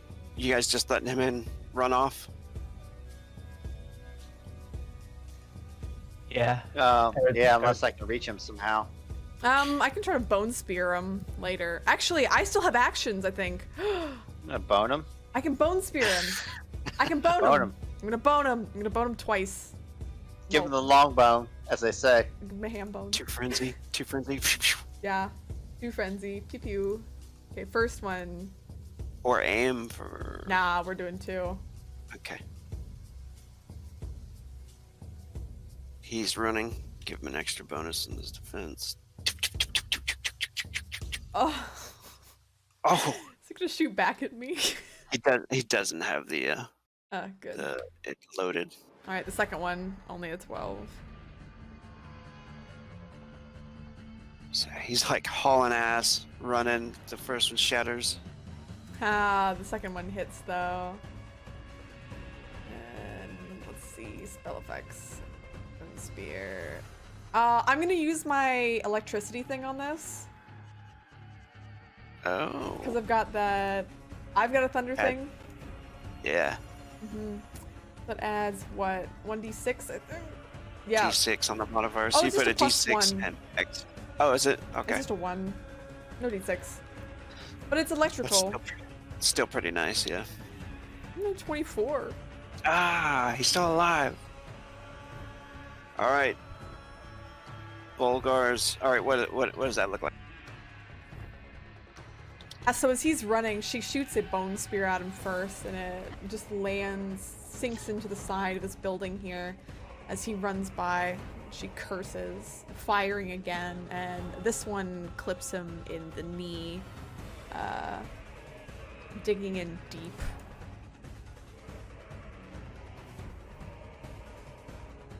Jubo.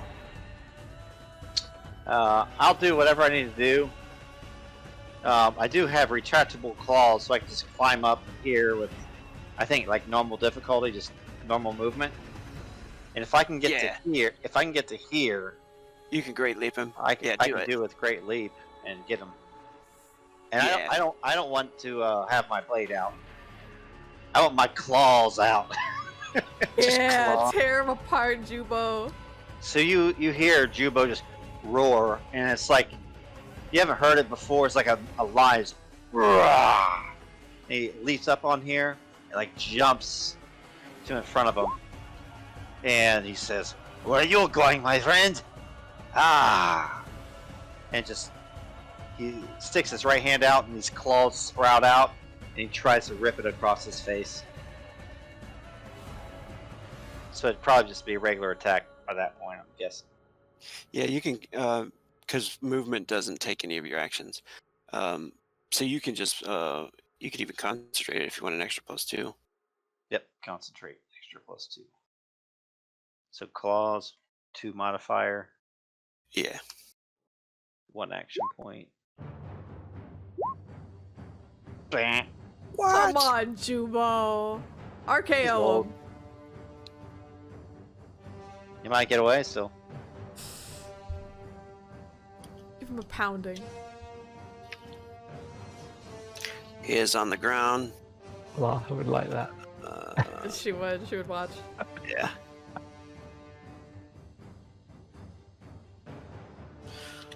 Oh, the good Jubo. Oh, I got pounded! RKO, straight out of nowhere! Yeah. Oh, I guess roll some damage. Fuck yeah, Jubo! Claws damage. Never thought I would get to use this. I love it. Does it? Yeah, do the claws. I think it gives you the extra D6 in there. Let's Let me see.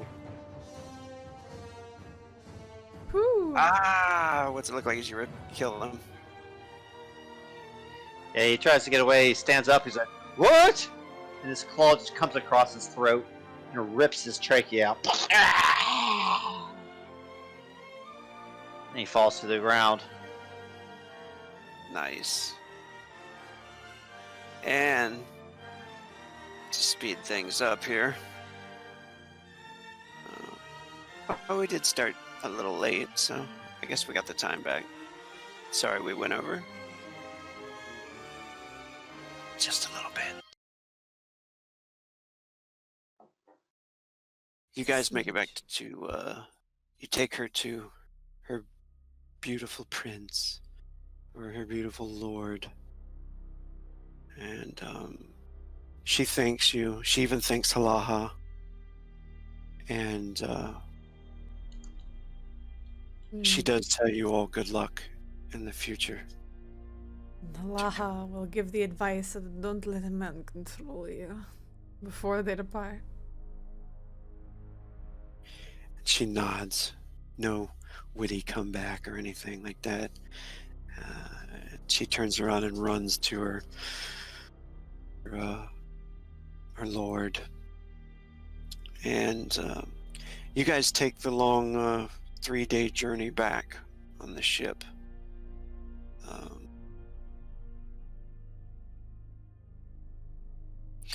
And it goes well.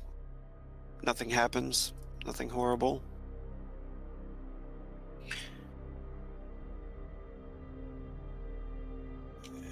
And as you're reaching the city, you notice in the background behind the ship, as you guys are kind of getting close to the city, you notice that there is a storm on the horizon. And at this time, there's no sunlight. You know, it's every day is nighttime. And you can see the flashing of the storm in the clouds. And when that happens, you notice just swarms of ships, a whole fleet behind you.